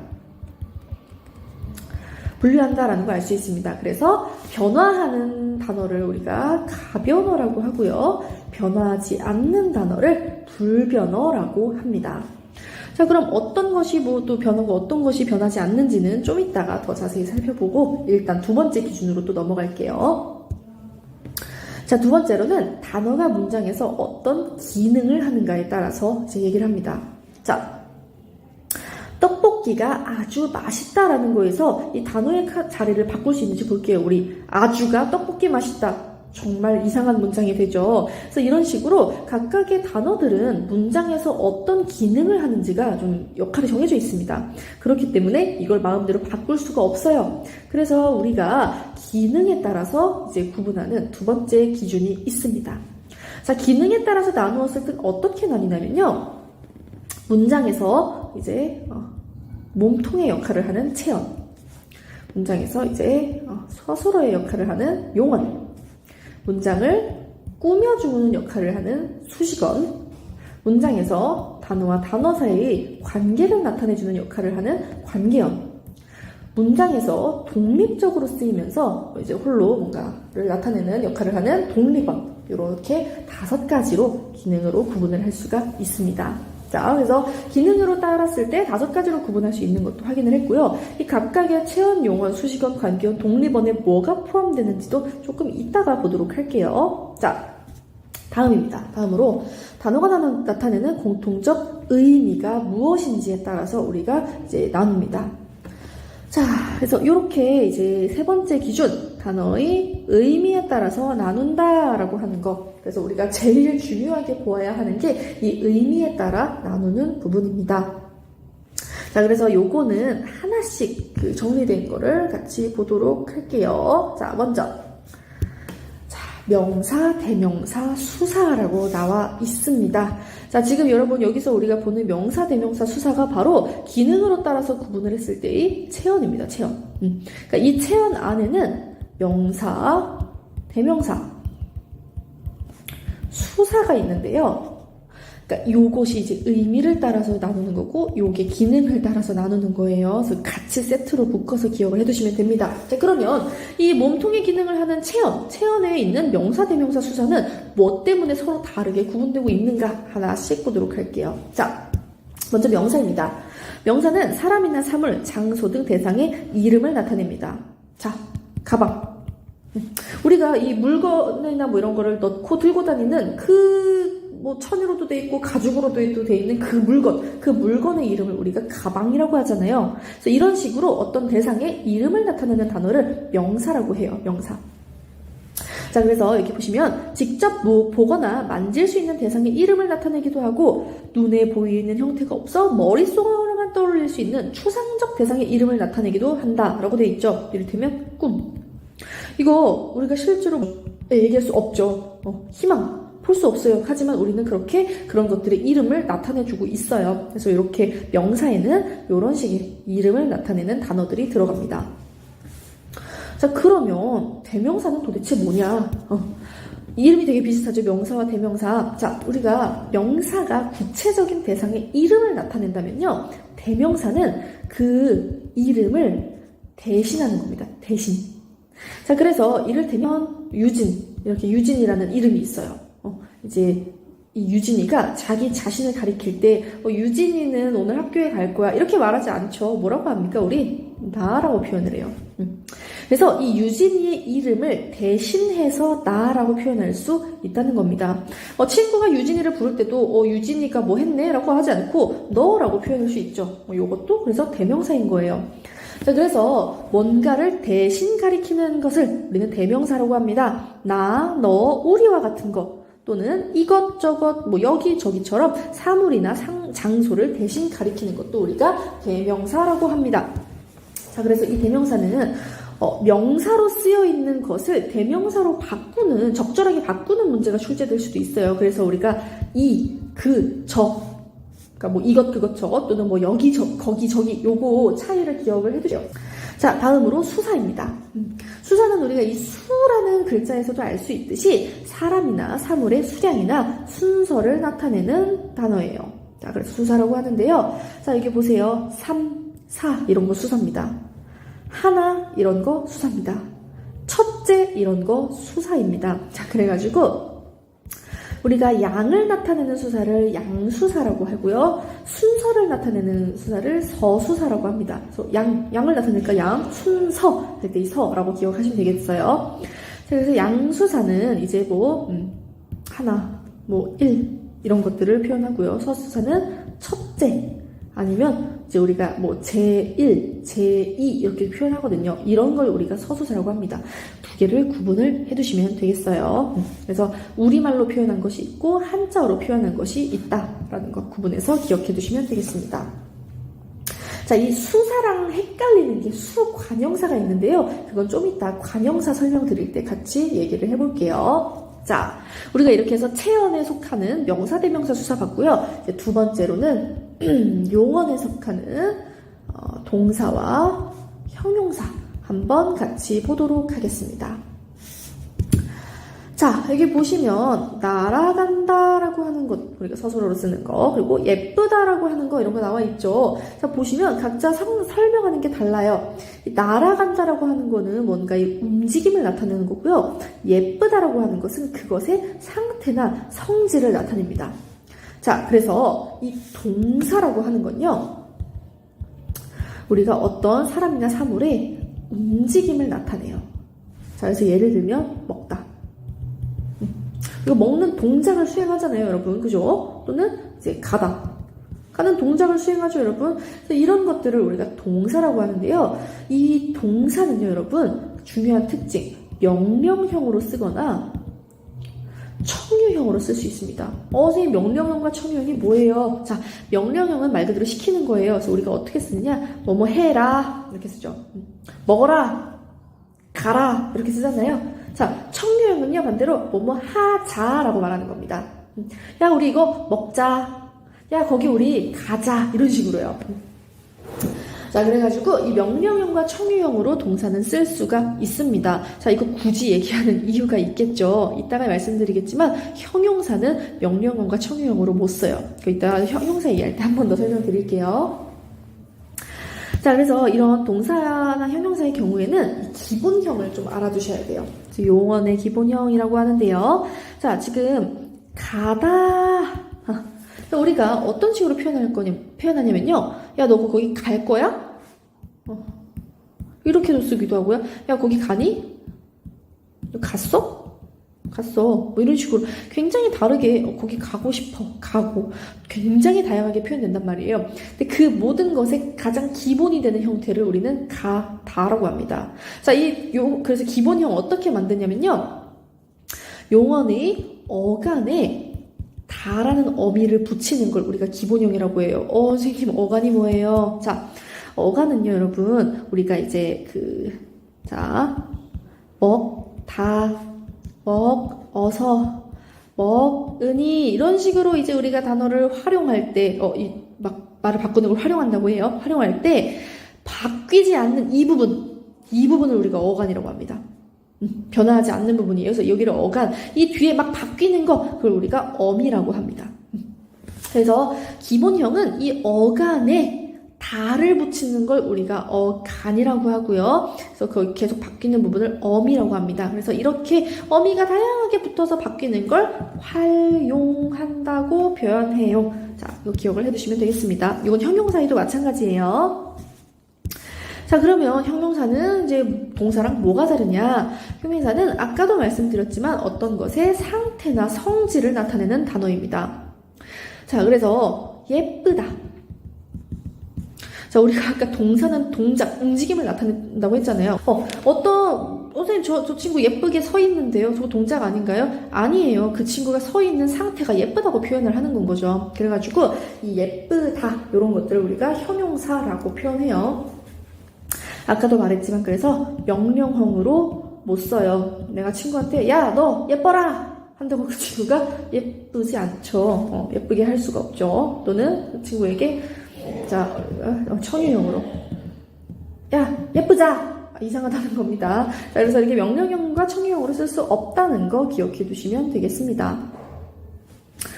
자, 다음으로 이제 우리가 아까 문장에서 꾸미는 역할을 하는 수식어 얘기했는데요. 그 수식어 안에는 관형사와 부사가 포함됩니다. 자, 이 관형사와 부사 어떤 점에서 다르느냐? 자, 우리 아까 전에 체온과 용언 배웠어요. 기억나시죠? 관형사는요, 체온을 꾸며줍니다.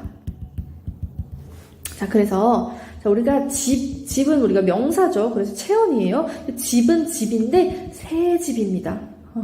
이렇게 체온을 꾸미는 걸 우리가 관형사라고 합니다. 이해되시죠? 자, 그럼 선생님, 부사는요? 부사는 뭔데요? 자, 부사는 용언, 주로예요, 주로 용언을 수식합니다. 선생님, 왜 그냥 용언이 아니고 주로입니까? 용언 말고 막 다른 것도 수식하긴 하거든요. 문장 전체를 꾸미기도 하고, 막, 그렇기 때문에 일단 주로 용언이라고만 알아두시면 돼요. 그래서 어떤 식으로 수식을 하느냐? 자, 예를 들면, 어떤 게 되게 커요. 크다. 근데 그냥 큰 게 아니라 아주 크다. 이런 걸 부사라고 하는 겁니다. 자, 그래가지고 관형사와 부사, 이렇게 수식하는 종류가 다르다는 거 기억해 두시면 되겠어요. 자, 그런데 선생님이 아까도 얘기했지만 이 관형사, 수관형사라는 게 있다라고 했던 거 기억나세요, 여러분? 수사와 구분해야 된다고 했죠. 자, 여러분, 이 수사는 체언이고 관형사는 수식어입니다. 그래서 관형사, 얘는 뭘 꾸며줘야 되고요. 요거는 그냥 문장에서 이제 몸통의 역할을 하면 돼요. 예를 들어 드릴게요. 이를테면, 내가 사탕 하나를 먹었다라고 할 때 이 하나는 수사입니다. 뒤에 조사가 붙어서 이제 몸통 역할을 하고 있어요. 내가 그게 바로 하나라는 거예요. 사탕 하나. 자, 그런데 수관형사는 꾸며줘야 되잖아요. 주로 뭘 꾸며주냐? 의존명사를 꾸며줘요. 우리 의존명사가 뭐냐면요. 이런 거예요.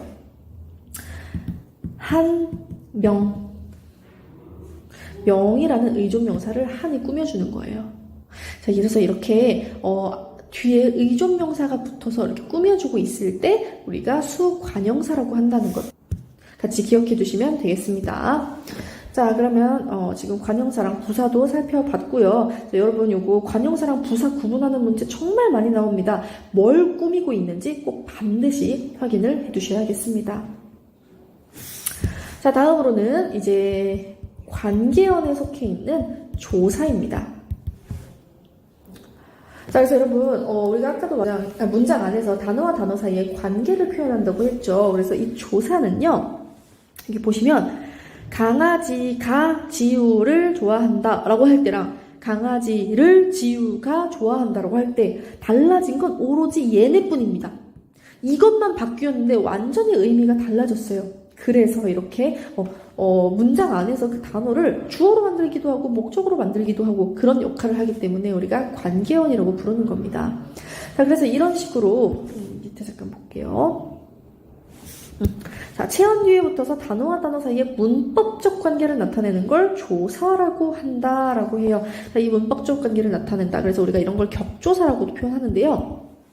예를 들어서 주격조사. 주어를 만드는 거예요. 목적격 조사. 목적어를 만드는 거예요. 그래서 이렇게 예를 들어 주격조사는 이제 뭐뭐 가 이런 것들이 있겠죠. 유진이 가 이런 식으로 이제 표현을 할 때 주어를 만든다라는 거죠. 그래서 이런 게 붙을 수 있고 목적격 조사 을을 잘하는 거죠. 그래서 강아지를 이런 식으로 이제 목적어로 만드는 목적격 조사 이런 걸 우리가 격조사라고 하고요. 조사에는 격조사만 있지 않고 보조사라는 것도 있는데요. 이런 거는 이제 문장에 뭐 특별한 의미를 더해준다라는 걸 확인할 수 있습니다. 예를 들어서 유진이가 우리가 공부를 잘해라고 할 때 이제 공부를 잘하는구나라고 하는 이거 조사였죠. 격조사인데요. 여기다 대고 우리가 만약에 유진이는 공부만 잘해라고 하면 공부 빼고 딴 건 못한다라는 굉장히 특별한 의미가 더해져요. 또 여기다 대고 공부도 잘해라고 하면 딴 것도 잘하고 이것도 저것도 다 잘하고 공부까지 잘한다라고 하는 또 특별한 의미가 더해지죠. 그래서 이런 식으로 보조사 특별한 의미를 더해줄 수 있다는 걸 기억해 두시면 되고요. 자, 진짜 중요한 것은 바로 여기 있는 서술격 조사이다입니다. 그래서 우리가 서술격 조사라고 하는데, 자, 여러분 지금 그 조사는요 기본적으로 전부 불변어예요. 변하지 않습니다. 형태가 그 체언 뒤에 붙어가지고 그대로 유지를 하는데 이 서술격 조사만큼은 가변어예요. 서술어를 만들어주는 역할을 하는 이다인데요. 예를 들어서 나는 천재이다 라는 말이 있다고 써볼게요. 자, 이거 조사니까 원래 변하지 않아야 되는데 얘만 천재이고 천재이며 이런 식으로 변할 수 있다는 거예요. 그래서 이 서술격 조사는 유일하게 좀 다르다라는 것도 기억해 두시면 되겠습니다. 자, 다음으로 감탄사. 이제 독립어에 속하는 감탄사 우리 확인해 보겠습니다. 자, 여기 보시면 느낌을 나타내거나 부름을 나타내거나 대답을 나타낸다라는 것을 우리가 감탄사라고 표현해요. 그래서 이런 거, 예 이런 거, 응 이런 거 다 감탄사입니다. 자, 근데 많이들 헷갈리시는 것 중에 하나가 선생님 그러면 제가 유진아라고 부르는 거 이거 감탄사겠네요? 아니에요. 이거는 명사 뒤에 조사가 붙은 형태입니다. 이거 우리가 혹격조사라고 하거든요. 그래서 이거는 감탄사로 보지 않는다라는 것까지 기억을 해두시면 되겠습니다. 자, 그럼 강의 좀 길어졌는데 우리 문제 한번 같이 풀어보도록 할게요. 자, 우리 17번 문제 같이 풀어보도록 하겠습니다. 여러분들 영상 잠시 일시 정지하고 문제 풀어봐 주시기 바랍니다. 네, 그럼 같이 한번 해설을 해보도록 할게요. 자, 지금 문장 속에서 모습이 달라진다? 아니래요. 자, 그러면 우리 이거 불변어라는 거 아까 이야기했었죠. 기억나시죠? 자, 불변어인 것들 중에 자, 우리가 가변어에는 용언이 있었고요. 용언 말고 굉장히 특이하게 조사 중에 서술격 조사. 요것만 가변어고요. 나머지는 다 불변어입니다. 자, 일단 아니에요. 그래서 그다음 문장에서 다른 말과 독립적으로 쓰인다. 거기다 네라고 했으면 우리가 이제 독립언. 자, 독립언에 속하는 품사 뭐였죠? 감탄사 있었습니다. 자, 그래서 요거 일단 기억은 감탄사라는 거 확인할 수 있었어요. 다음, 자, 이제 문장에서 다른 말과 독립적으로 쓰이지 않는데요. 자, 그런데 주로 체언 뒤에 붙어서 단어 사이에 관계를 나타낸다에 네라고 했습니다. 우리 요거 뭐였죠? 관계언. 거기에 속하는 조사였습니다. 자, 그래가지고 요거가 되겠네요. 5번. 자, 이렇게 문제 한번 같이 풀어보았고요. 이것 외에도 더 많은 문제나 자세한 학습 자료는 저희 나무아카데미 홈페이지에서 확인하실 수 있습니다. 감사합니다. 안녕하세요. 나무아카데미입니다. 저희 사이트는 국어 내신 대비 학습 자료를 제공하는 사이트입니다. 오늘 강의에서는 미래민 교과서의 자료를 활용하며 글쓰기, 지문을 분석해 보도록 하겠습니다. 자, 우리가 이제 여기서 확인해야 될 건 글쓰기 과정을 좀 중점적으로 봐주셔야 돼요. 그래서 어떤 식으로 글쓰기 과정이 이루어지고 각각의 과정, 그 각각의 단계에서는 정확하게 뭘 하는 건지를 구체적으로 파악해 두시면 되겠습니다. 자, 우리가 그래서 글쓰기를 위해서는 첫 번째로 계획을 해야 됩니다. 이 계획하기 단계에서는 이제 우리가 뭘 고려해야 되느냐? 목적, 주제, 그리고 예상 독자를 고려해야 됩니다. 자, 우리가 그 글을 왜 쓸 건지, 그 글 쓰는 목적 당연히 중요하겠죠. 뭐 설득을 할 것이냐, 정보를 전달할 것이냐, 이러한 목적 정해야 되고요. 그 다음에 주제, 대체 우리가 뭐에 대해 얘기할 것이냐. 그리고 세 번째, 예상 독자. 요거 왜 고려해야 되냐면요. 예상 독자의 나이가 몇 살이고, 관심사는 뭐고, 지식 수준은 뭐고, 이런 것들에 따라서 우리가 써야 될 것의 이제 방법이나 어휘나 이런 것들이 달라지기 때문입니다. 예를 들어서 예상 독자가 유치원생이에요. 근데 거기다 대고 저희가 막 엄청 어려운 전문어를 쓰면 안 될 거 아니에요. 그래서 그런 점에서 예상 독자도 고려해야 되는 거 확인해 두시면 되겠습니다. 자, 지금 윤성이는 어떻게 그래서 주제 목적 독자를 정했느냐? 무색 페트병을 올바르게 분리배출하는 방법을 주제로 정했고요. 그래서 글 쓰는 목적은 그걸 전달하는 겁니다. 그래서 이 목적에 맞춰서 글의 유형을 설명문으로 정했어요. 자, 그리고 이걸 누구에게 보여줄 거냐? 주변 친구들. 그래서 예상 독자는 친구들이 되겠습니다. 자, 이렇게 계획을 했으면 이제 일단 먼저 우리가 정보를 모아가지고 그거에 대해 글을 써야 될 거 아니에요? 그래서 자료를 수집해야 됩니다.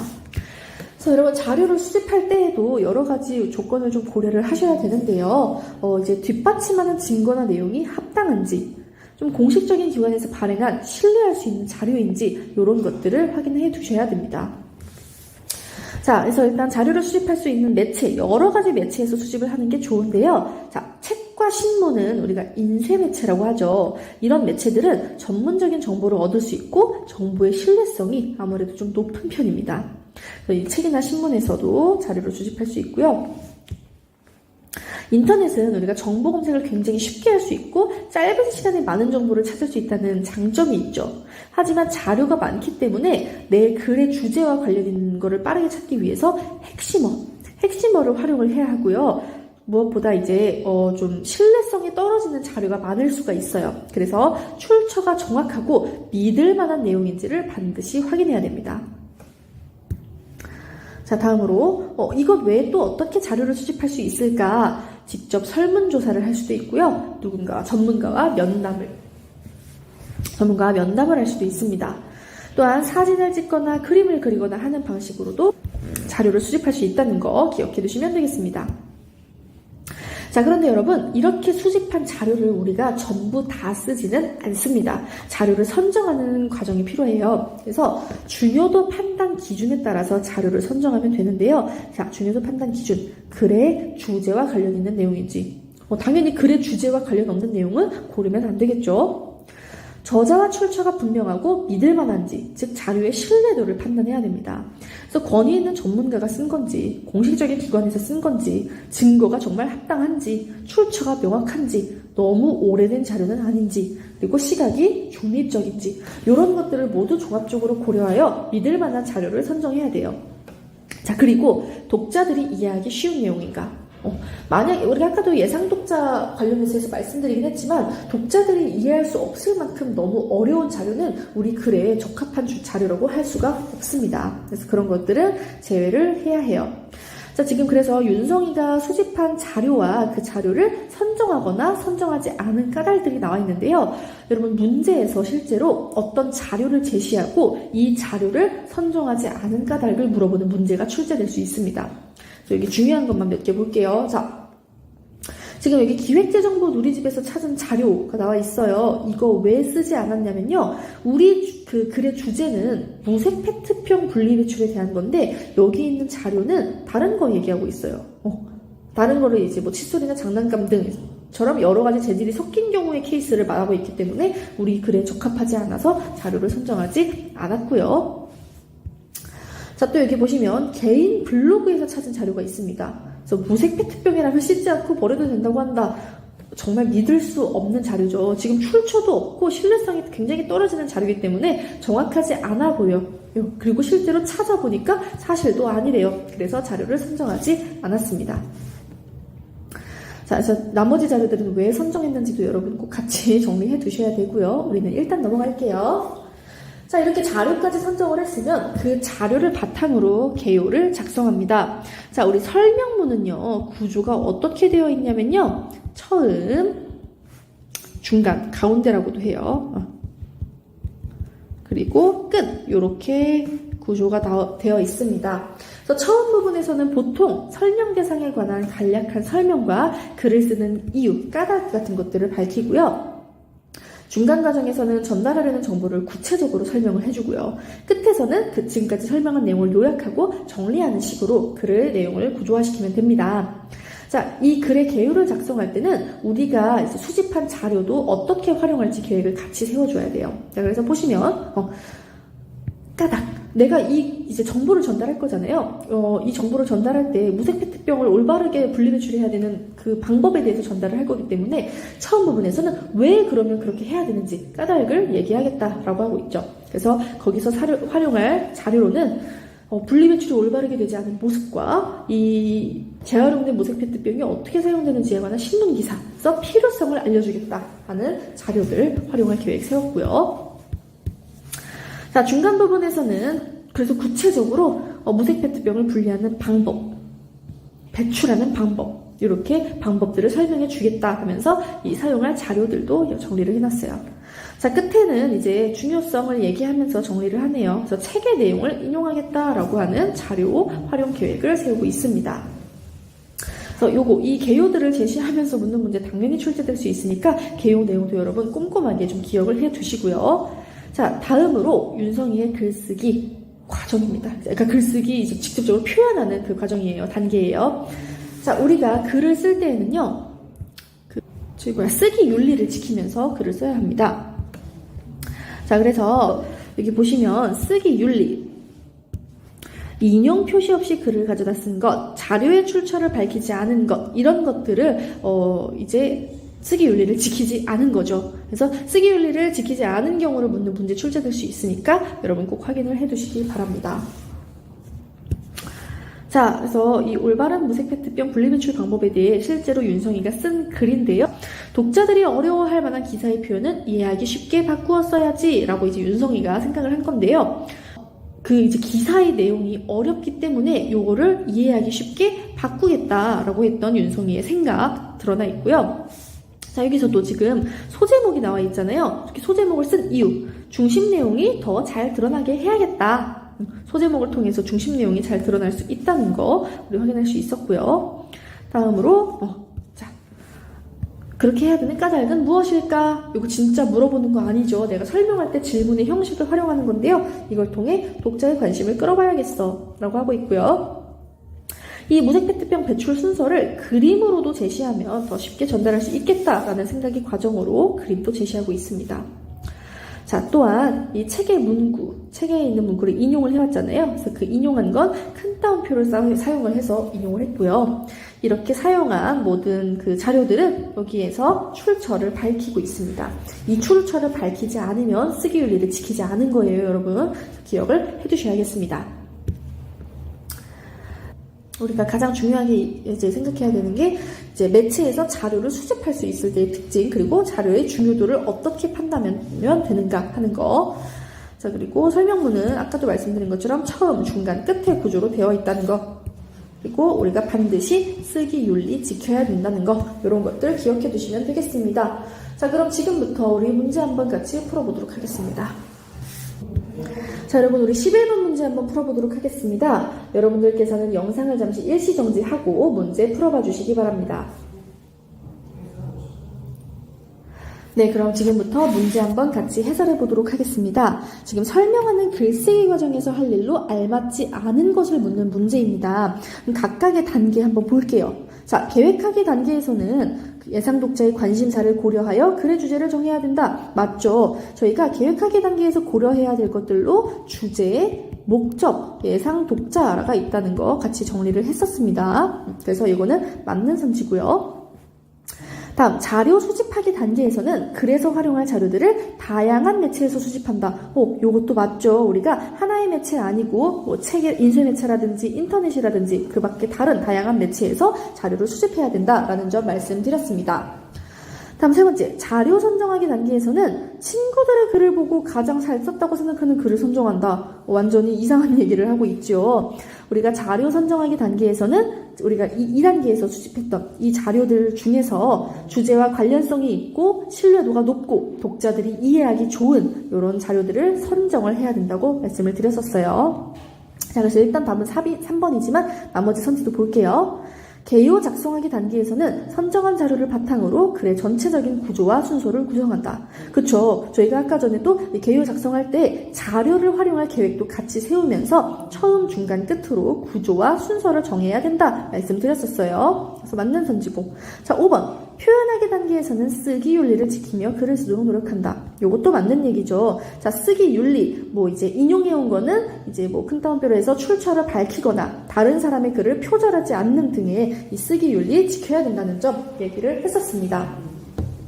자, 이렇게 문제 한번 같이 풀어보았고요. 이것 외에도 더 많은 문제나 자세한 학습 자료는 저희 나무 아카데미 홈페이지에서 확인하실 수 있습니다. 감사합니다. 안녕하세요. 나무 아카데미입니다. 저희 사이트는 국어 내신 대비 학습 자료를 제공하는 사이트입니다.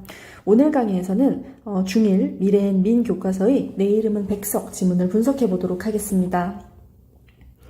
자, 이 내 이름은 백석 지문에서는 이 나라고 하는 서술자가 등장을 합니다. 여러분, 이 나라고 하는 서술자는요, 이제 이름이 백석이에요. 그래서 이제 내 이름은 백석이라고 하는 제목이 무엇을 의미하는지 이제 생각을 해보시면 되겠고요.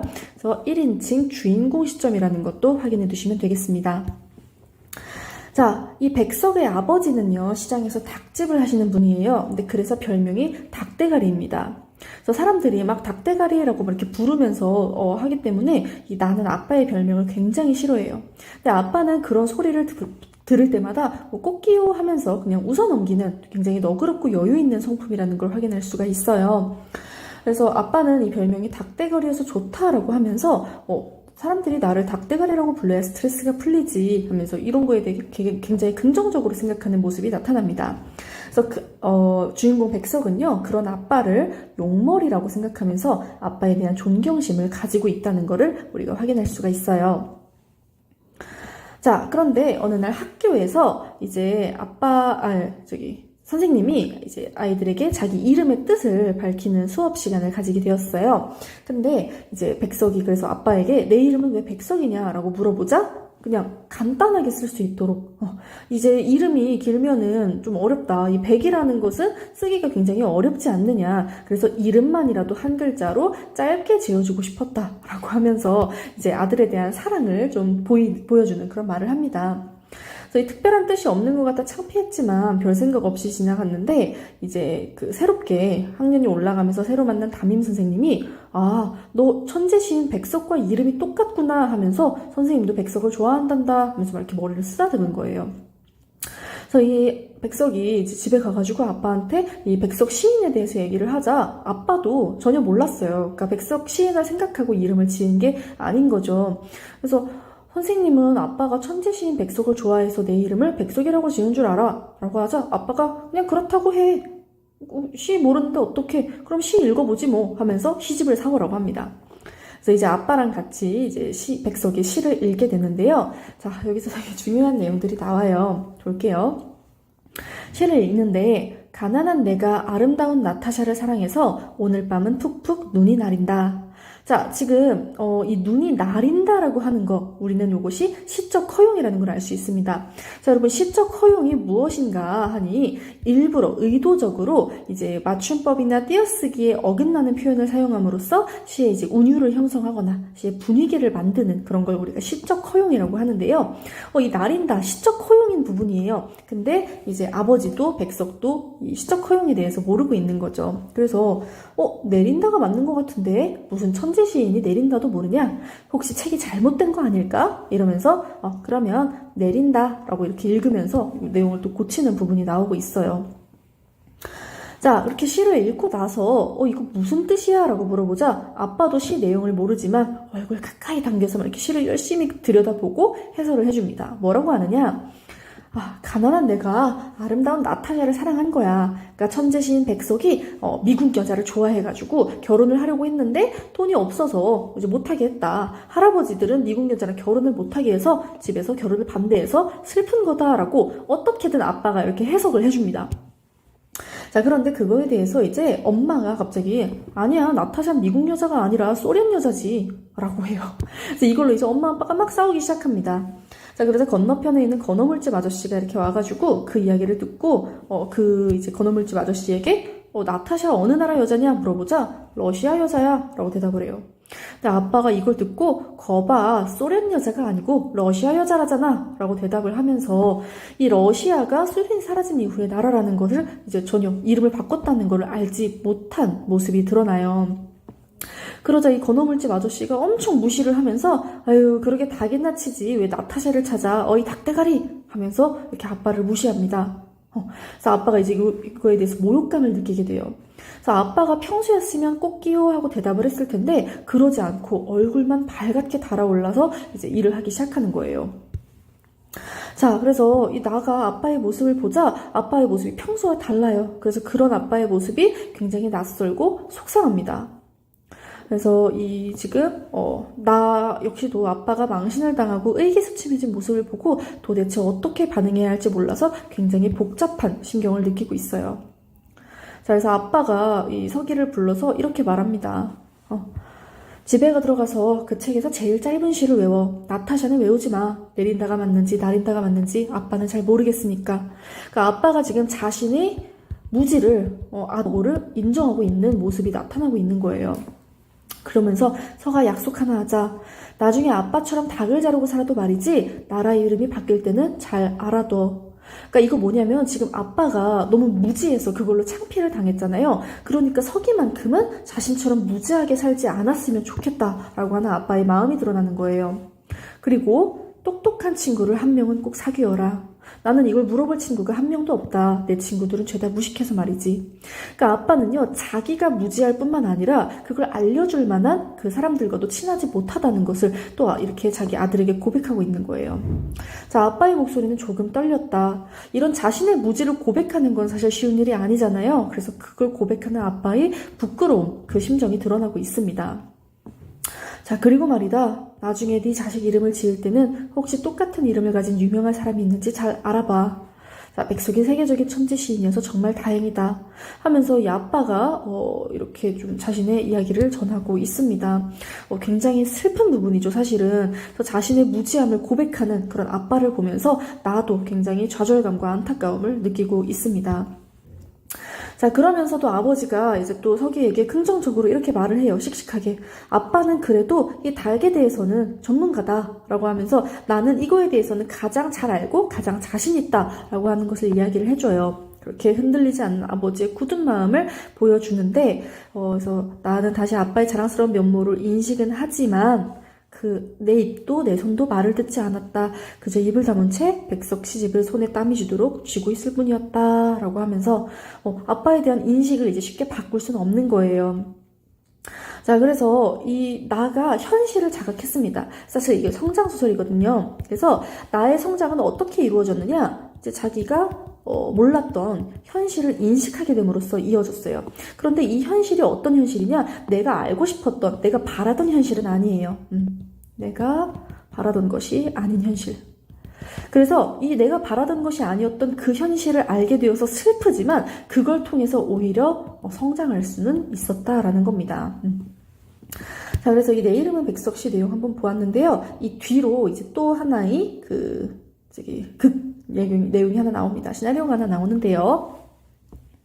자, 여기는 제희라는 인물이 등장합니다. 이 제희라는 인물이 이제 허리가 아파서 수영을 하러 왔는데요. 수영하는 게 너무너무 어려워요. 그래서 지금 여기 수영이라는 인물이 나오는데 굉장히 수영을 잘하는 친구입니다. 이 친구가 이제 제희에게 막 수영을 가르쳐줘요. 그래서 이제 막 제이는 막 물에 빠져 죽을 것도 무섭고 물에 대한 두려움이 있는데 이거를 이제 수영이 계속해서 도와줘요. 막 몰래 손을 놓아가면서 이게 제이를 도와주면서 제이가 이제 성장하는 부분이 나와요. 그래서 혼자 힘으로 수영할 수 있도록 막 도와주고 있습니다. 자, 그러면서 자, 나도 수영이 미숙한 시절이 있었다는 걸 얘기하면서 제이에게 용기를 주고 그런 장면들이 나오는데요. 자, 지금 이제 수영이 더 이상 수영장에 나타나질 않아요. 제이는 수영에게 엄청나게 의지를 하고 있었기 때문에 이렇게 수영을 기다리지만 수영이 오지를 않아요. 자, 그럼에도 불구하고 제이가 수영이 없음에도 수영을 하는 거를 도전을 합니다. 맞아. 그래서 이런 제이의 행동, 혼자 수영하는 것에 도전하는 제이의 행동은 이렇게 주체적으로 삶을 살아가게 된다는 제이의 성장을 보여주고 있어요. 그래서 제이가 이걸 이제 혼자 수영을 시도한 결과 실제로 수영하기의 목표에 도달을 했어요. 결국엔 그 끝까지 도달하는 데 성공을 합니다. 그래서 여기에서 또 이제 제이의 성장이 드러나죠. 스스로 수영을 할 수 있게 된 거예요. 그래서 제이의 이제 그 성장은 두 가지 측면에서 이루어집니다. 자, 하나는 내적 성장. 이 내적 성장은 무엇이냐? 주체적으로 삶을 살 수 있게 된 거예요. 자, 그럼 외적 성장은 무엇이냐? 제이가 실제로 수영 실력이 늘어나게 된 거죠. 그래서 이렇게 두 가지 측면에서 제이의 성장을 바라볼 수 있다는 것도 우리가 확인해 두시면 되겠습니다. 자, 그러면 이것과 관련해서 문제 한번 같이 풀어보도록 하겠습니다. 자, 그럼 우리 한번 22번을 풀어볼게요. 여러분들께서는 영상 잠시 일시 정지하고 문제 풀어봐 주시기 바랍니다. 네, 그럼 문제 한번 해설해 보겠습니다. 작가의 말을 통해서 이 내 이름은 백석을 이해한 것으로 알맞지 않은 것을 묻는 문제인데요. 정답은 이제 3번이 되겠죠. 지금 여기선 아빠를 부끄러워했던 나가 아버지에게서 존경할 점을 발견하고 성장하는 장면이다. 지금 이 마지막 단락은 그런 내용으로 나와 있지 않아요. 이제 바라지도 않았고 가슴 아픈 현실이라는 걸 알게 되면서도 이제 성장하게 된 건데요. 나는 이제 원래 아빠를 부끄러워했다고 지금 3번에 나와 있지만 아빠를 부끄러워했던 적이 없어요. 항상 아빠를 자랑스럽게 여겼었는데 그랬던 아빠의 부족한 면을 발견을 하고 뭔가 이제 안타까움, 좌절감 이런 것들을 느끼게 됐던 거죠. 자, 그런 점에서 3번은 옳지 않은 선지고요. 나머지 선지들은 모두 작품에 대해 제대로 이해한 선지입니다. 자, 이렇게 문제 한번 같이 풀어보았고요. 이 외에도 더 많은 문제나 자세한 학습 자료는 저희 나무 아카데미 홈페이지에서 확인하실 수 있습니다. 감사합니다. 안녕하세요. 나무 아카데미입니다. 저희 사이트는 국어 내신 대비 학습 자료를 제공하는 사이트입니다. 오늘 강의에서는 중1 비상 박영민 교과서의 진솔하게 그린 나의 마음 지문을 분석해 보도록 하겠습니다. 자, 지금 할아버지의 엄마나무라는 글이 나와 있는데요. 이 글은요, 이제 수필이에요. 그래가지고 글 나오는 나가 자신이 직접 경험한 일에 대한 자신의 정서를 표현하고 있습니다. 자, 그럼 어떤 내용인지 한번 같이 보도록 하겠습니다. 자, 할아버지의 방에는 그림이 하나 있습니다. 그 낡은 그림, 증조 할머니의 사진이에요. 그러니까 할아버지의 엄마죠. 자, 할아버지가 자기 엄마의 사진을 보시고 계셔요. 자, 근데 지금 삼촌이 통 속에 통 하나를 들고 왔어요. 이 흙이 담겨있는 통 하나를 들고 왔는데 이 흙이 뭐냐? 황해도 연백에서 가져온 흙이라고 하는 겁니다. 자, 그래서 이게 이제 정체가 드러납니다. 할아버지가 실향민이셔요. 6.25 전쟁 중에 이 증조할 아버지, 그러니까 할아버지의 아버지가 할아버지를 남쪽에 데려다 놓고 북쪽으로 올라가셨다가 휴전협정이 맺어지면서 남과 북이 갈라진 거예요. 그래서 이 할아버지는 가족들과 떨어져서 홀로 살게 되신 처지가 이제 되신 겁니다. 이산 가족이 된 거죠. 할아버지 엄마 아빠는 그 북쪽에 계신 거예요. 북한에. 자, 그동안 이산 가족의 아픔을 깊이 생각해 본 적은 없었다. 왜냐하면 보통은 자기 일이라고 이제 어린 친구들은 생각을 안 했을 거 아니에요. 그래서 생각해 본 적 없었지만 이게 이제 할아버지가 그 할머니의 사진을 오래도록 바라보다가 통속의 흙을 꺼내 손으로 만지시고 냄새를 맡아보시고 가슴에 품어보며 눈물을 흘리는 그 모습을 보면서 이거에 대해서 이제 감정을 느끼게 된 거죠. 마치 내가 할아버지가 된 것처럼 너무 슬프고 속상해서 눈물이 나왔다. 그러니까 할아버지가 지금 자기 고향의 흙을 이렇게 만져보면서 엄청나게 그리워하고 슬퍼하고 계신 겁니다. 자, 그래서 이 할아버지가 함께 화단에 가가지고 삼촌이 가져오셨던 그 통에 있는 그 흙으로 나무를 심자고 말씀을 하셨어요. 그래서 거기에 철쭉을 심었습니다. 왜냐하면 증조할머니가 철쭉꽃을 좋아하셨기 때문이에요. 자, 그래서 이제 나가 이렇게 말해요. 할아버지, 우리 이 나무 이름을 엄마라고 지어요. 그러니까 지금 이 흙은 황해도에서 가져온 흙이고, 그러니까 고향이죠, 고향. 지금 할아버지, 엄마가 살고, 자, 그리고 거기에 이제 심은 이 철쭉나무. 이 철쭉나무는 할머니가 좋아하는 거. 그러니까 엄마가 좋아하는 거. 좋아하는 꽃. 그러니까 이것의 이름을 엄마라고 지어요 라고 이야기한 거예요. 그래서 이 증조할머니를 그리워하고 있는 할아버지를 위로하는 나의 모습을 확인해 볼 수 있습니다. 자, 그래서 할아버지가 가끔씩 증조할머니의 사진을 꺼내어 물끄러미 들여다보시는 모습을 볼 때면 난 조용히 방문을 닫는다. 이제는 안다. 빛발에서 잘 보이지도 않는 작은 사진을 소중히 간직하며 꺼내보시는 할아버지의 슬픈 마음을. 자, 이렇게 할아버지의 슬픔에 나가 공감하는 그 모습이 나타나고 있습니다. 자, 그래서 이런 식으로 나의 정서를 진솔하게 표현하는 글쓰기 과정을 이제 우리가 확인을 해보도록 하겠습니다. 자, 우리가 먼저 글을 쓰기 위해서는 어떤 글을 쓸 것인가 글감을 찾아야 합니다. 그래서 그 글감을 찾기 위해 이런 질문을 해볼 수 있는데요. 이 질문의 내용이 선지로 구성되어서 문제가 출제될 수 있어요. 그러니까 이를테면 글감을 찾기 위한 질문으로 적절하지 않은 것은 이런 문제 나올 수 있다는 거예요. 그래서 구체적인 내용 확인해 두셔야 됩니다. 그래서 내가 경험한 일인지, 그러니까 자신이 직접 경험한 일이어야 돼요. 남의 일을 가지고서 우리가 글을 쓰면 안 됩니다. 독자에게 관심이 있을 만한 경험인지, 내 정서를 진솔하게 표현할 만한 경험인지, 감동과 즐거움을 줄 수 있는지, 긍정적인 영향을 줄 수 있는지, 이런 내용들을 확인하시면 되겠고요. 자, 글쓴이가 이 글의 개요를 작성한 과정 나오고 있네요. 자, 글에 담을 내용을 이제 배열해서 그 글에 쓰지 않아도 내용은 삭제하고 좀 필요한 내용은 추가하면서 내용을 조직해야 됩니다. 자, 그래서 지금 본 거, 동생과 이산가족 방송을 본 적이 있다. 뭐 사과를 먹으며 삼촌과 이야기했다. 이런 내용들은 필요가 없다는 거죠. 그래서 삭제했습니다. 또는 이제 뭐 글의 내용 전개상 마지막으로 옮기는 것이 좋겠어 이러면서 순서도 좀 우리가 수정을 할 수가 있어요. 자, 그렇게 해서 이제 순서를 배열하고 나면 처음, 가운데, 끝의 구조로 개요를 작성합니다. 그래서 이런 식의 글은 처음, 가운데, 끝의 구조를 가지고 있어요. 자, 그래서 글의 개요를 작성하는 방법 볼게요. 글의 중심 제재와 종속 제재를 바탕으로 작성을 하고요. 글의 중심 내용을 나열하고요. 글과 글의 중심 내용들 사이에 위계관계를 명시적으로 드러내면서 개요를 작성하면 이제 좀 구체적이고 체계적으로 글을 조직하고 배열할 수가 있습니다. 자, 다음으로 글쓴이가 이 글을 완성하기 전에 고쳐 쓴 과정입니다. 우리가 글을 쓰고 나면 꼭 그거를 고쳐 쓰는 과정이 필요해요. 자, 그래가지고 우리가 글을 쓸 때도 고려해야 되고 글을 고쳤을 때도 고려해야 되는 게 이거죠. 독자, 목적, 주제. 자, 그래서 이 주제, 목적, 독자는 글을 쓰는 과정에서부터, 좀 계획하는 과정에서부터 고려해야 되는 거고요.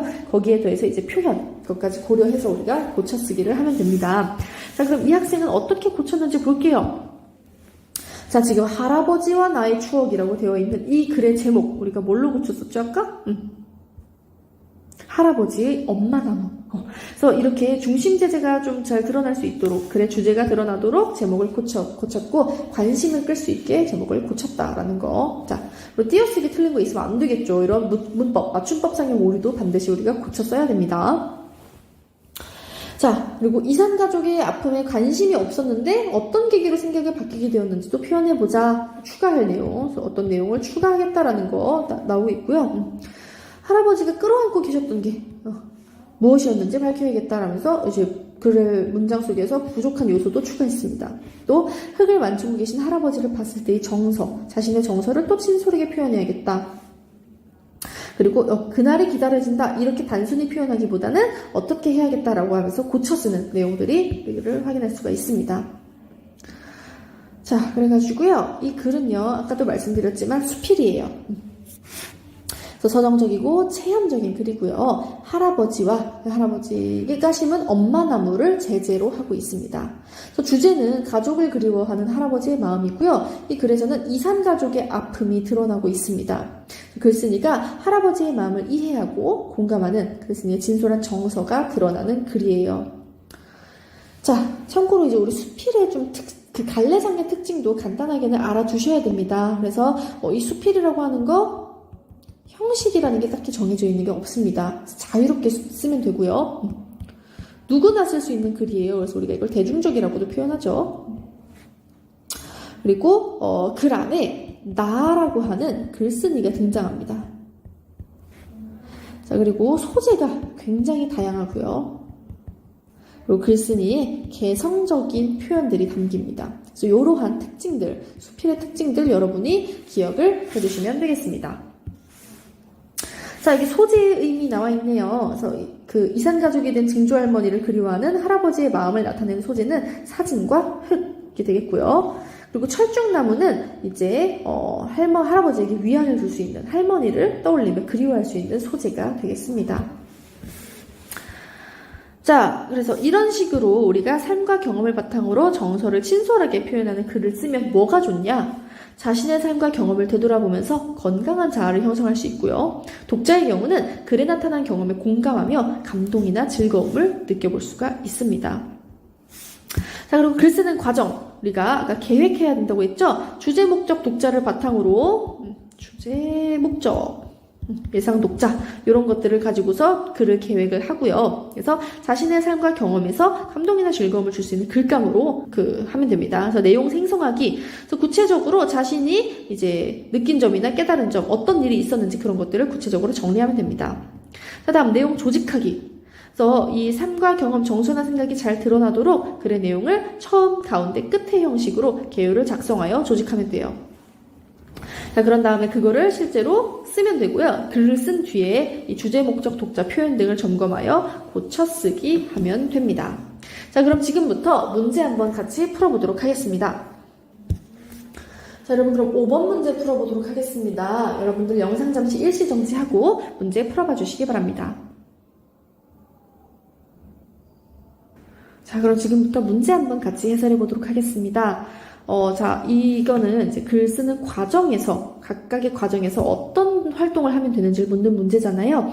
그래가지고, 이 계획하기 단계에서는 어떤 걸 해야 되느냐 묻는 거예요. 자, 그럼 하나씩 보도록 하겠습니다. 자, 자신의 경험을 생생하게 잘 표현했는지 점검한다. 이거 표현하기 단계에서 이제 구체적으로 확인해야겠죠. 고쳐쓰기를 한다. 고쳐쓰기 단계네요. 자, 그리고 글에 담은 내용을 배열하여 전체 내용을 점검한다. 배열하는 거잖아요. 그러니까 이거는 조직하기 단계에서 하면 되겠습니다. 독자에게 감동을 주는 언어로 표현했는지 이것도 표현하기 단계에서 신경 써야 될 부분이네요. 다음으로 독자에게 감동과 깨달음을 전할 수 있는 인상 깊은 경험을 떠올린다. 이것이 바로 우리가 계획하기 단계에서 해야 할 것이 되겠습니다. 자, 그래서 이렇게 문제도 한번 같이 풀어보았고요. 여러분들께서는 이 글쓰기 과정에 대해서 좀 구체적으로 확인을 해두시기를 바랍니다. 자, 그러면 이외에도 더 많은 문제나 자세한 학습 자료는 저희 나무 아카데미 홈페이지에서 확인하실 수 있습니다. 감사합니다.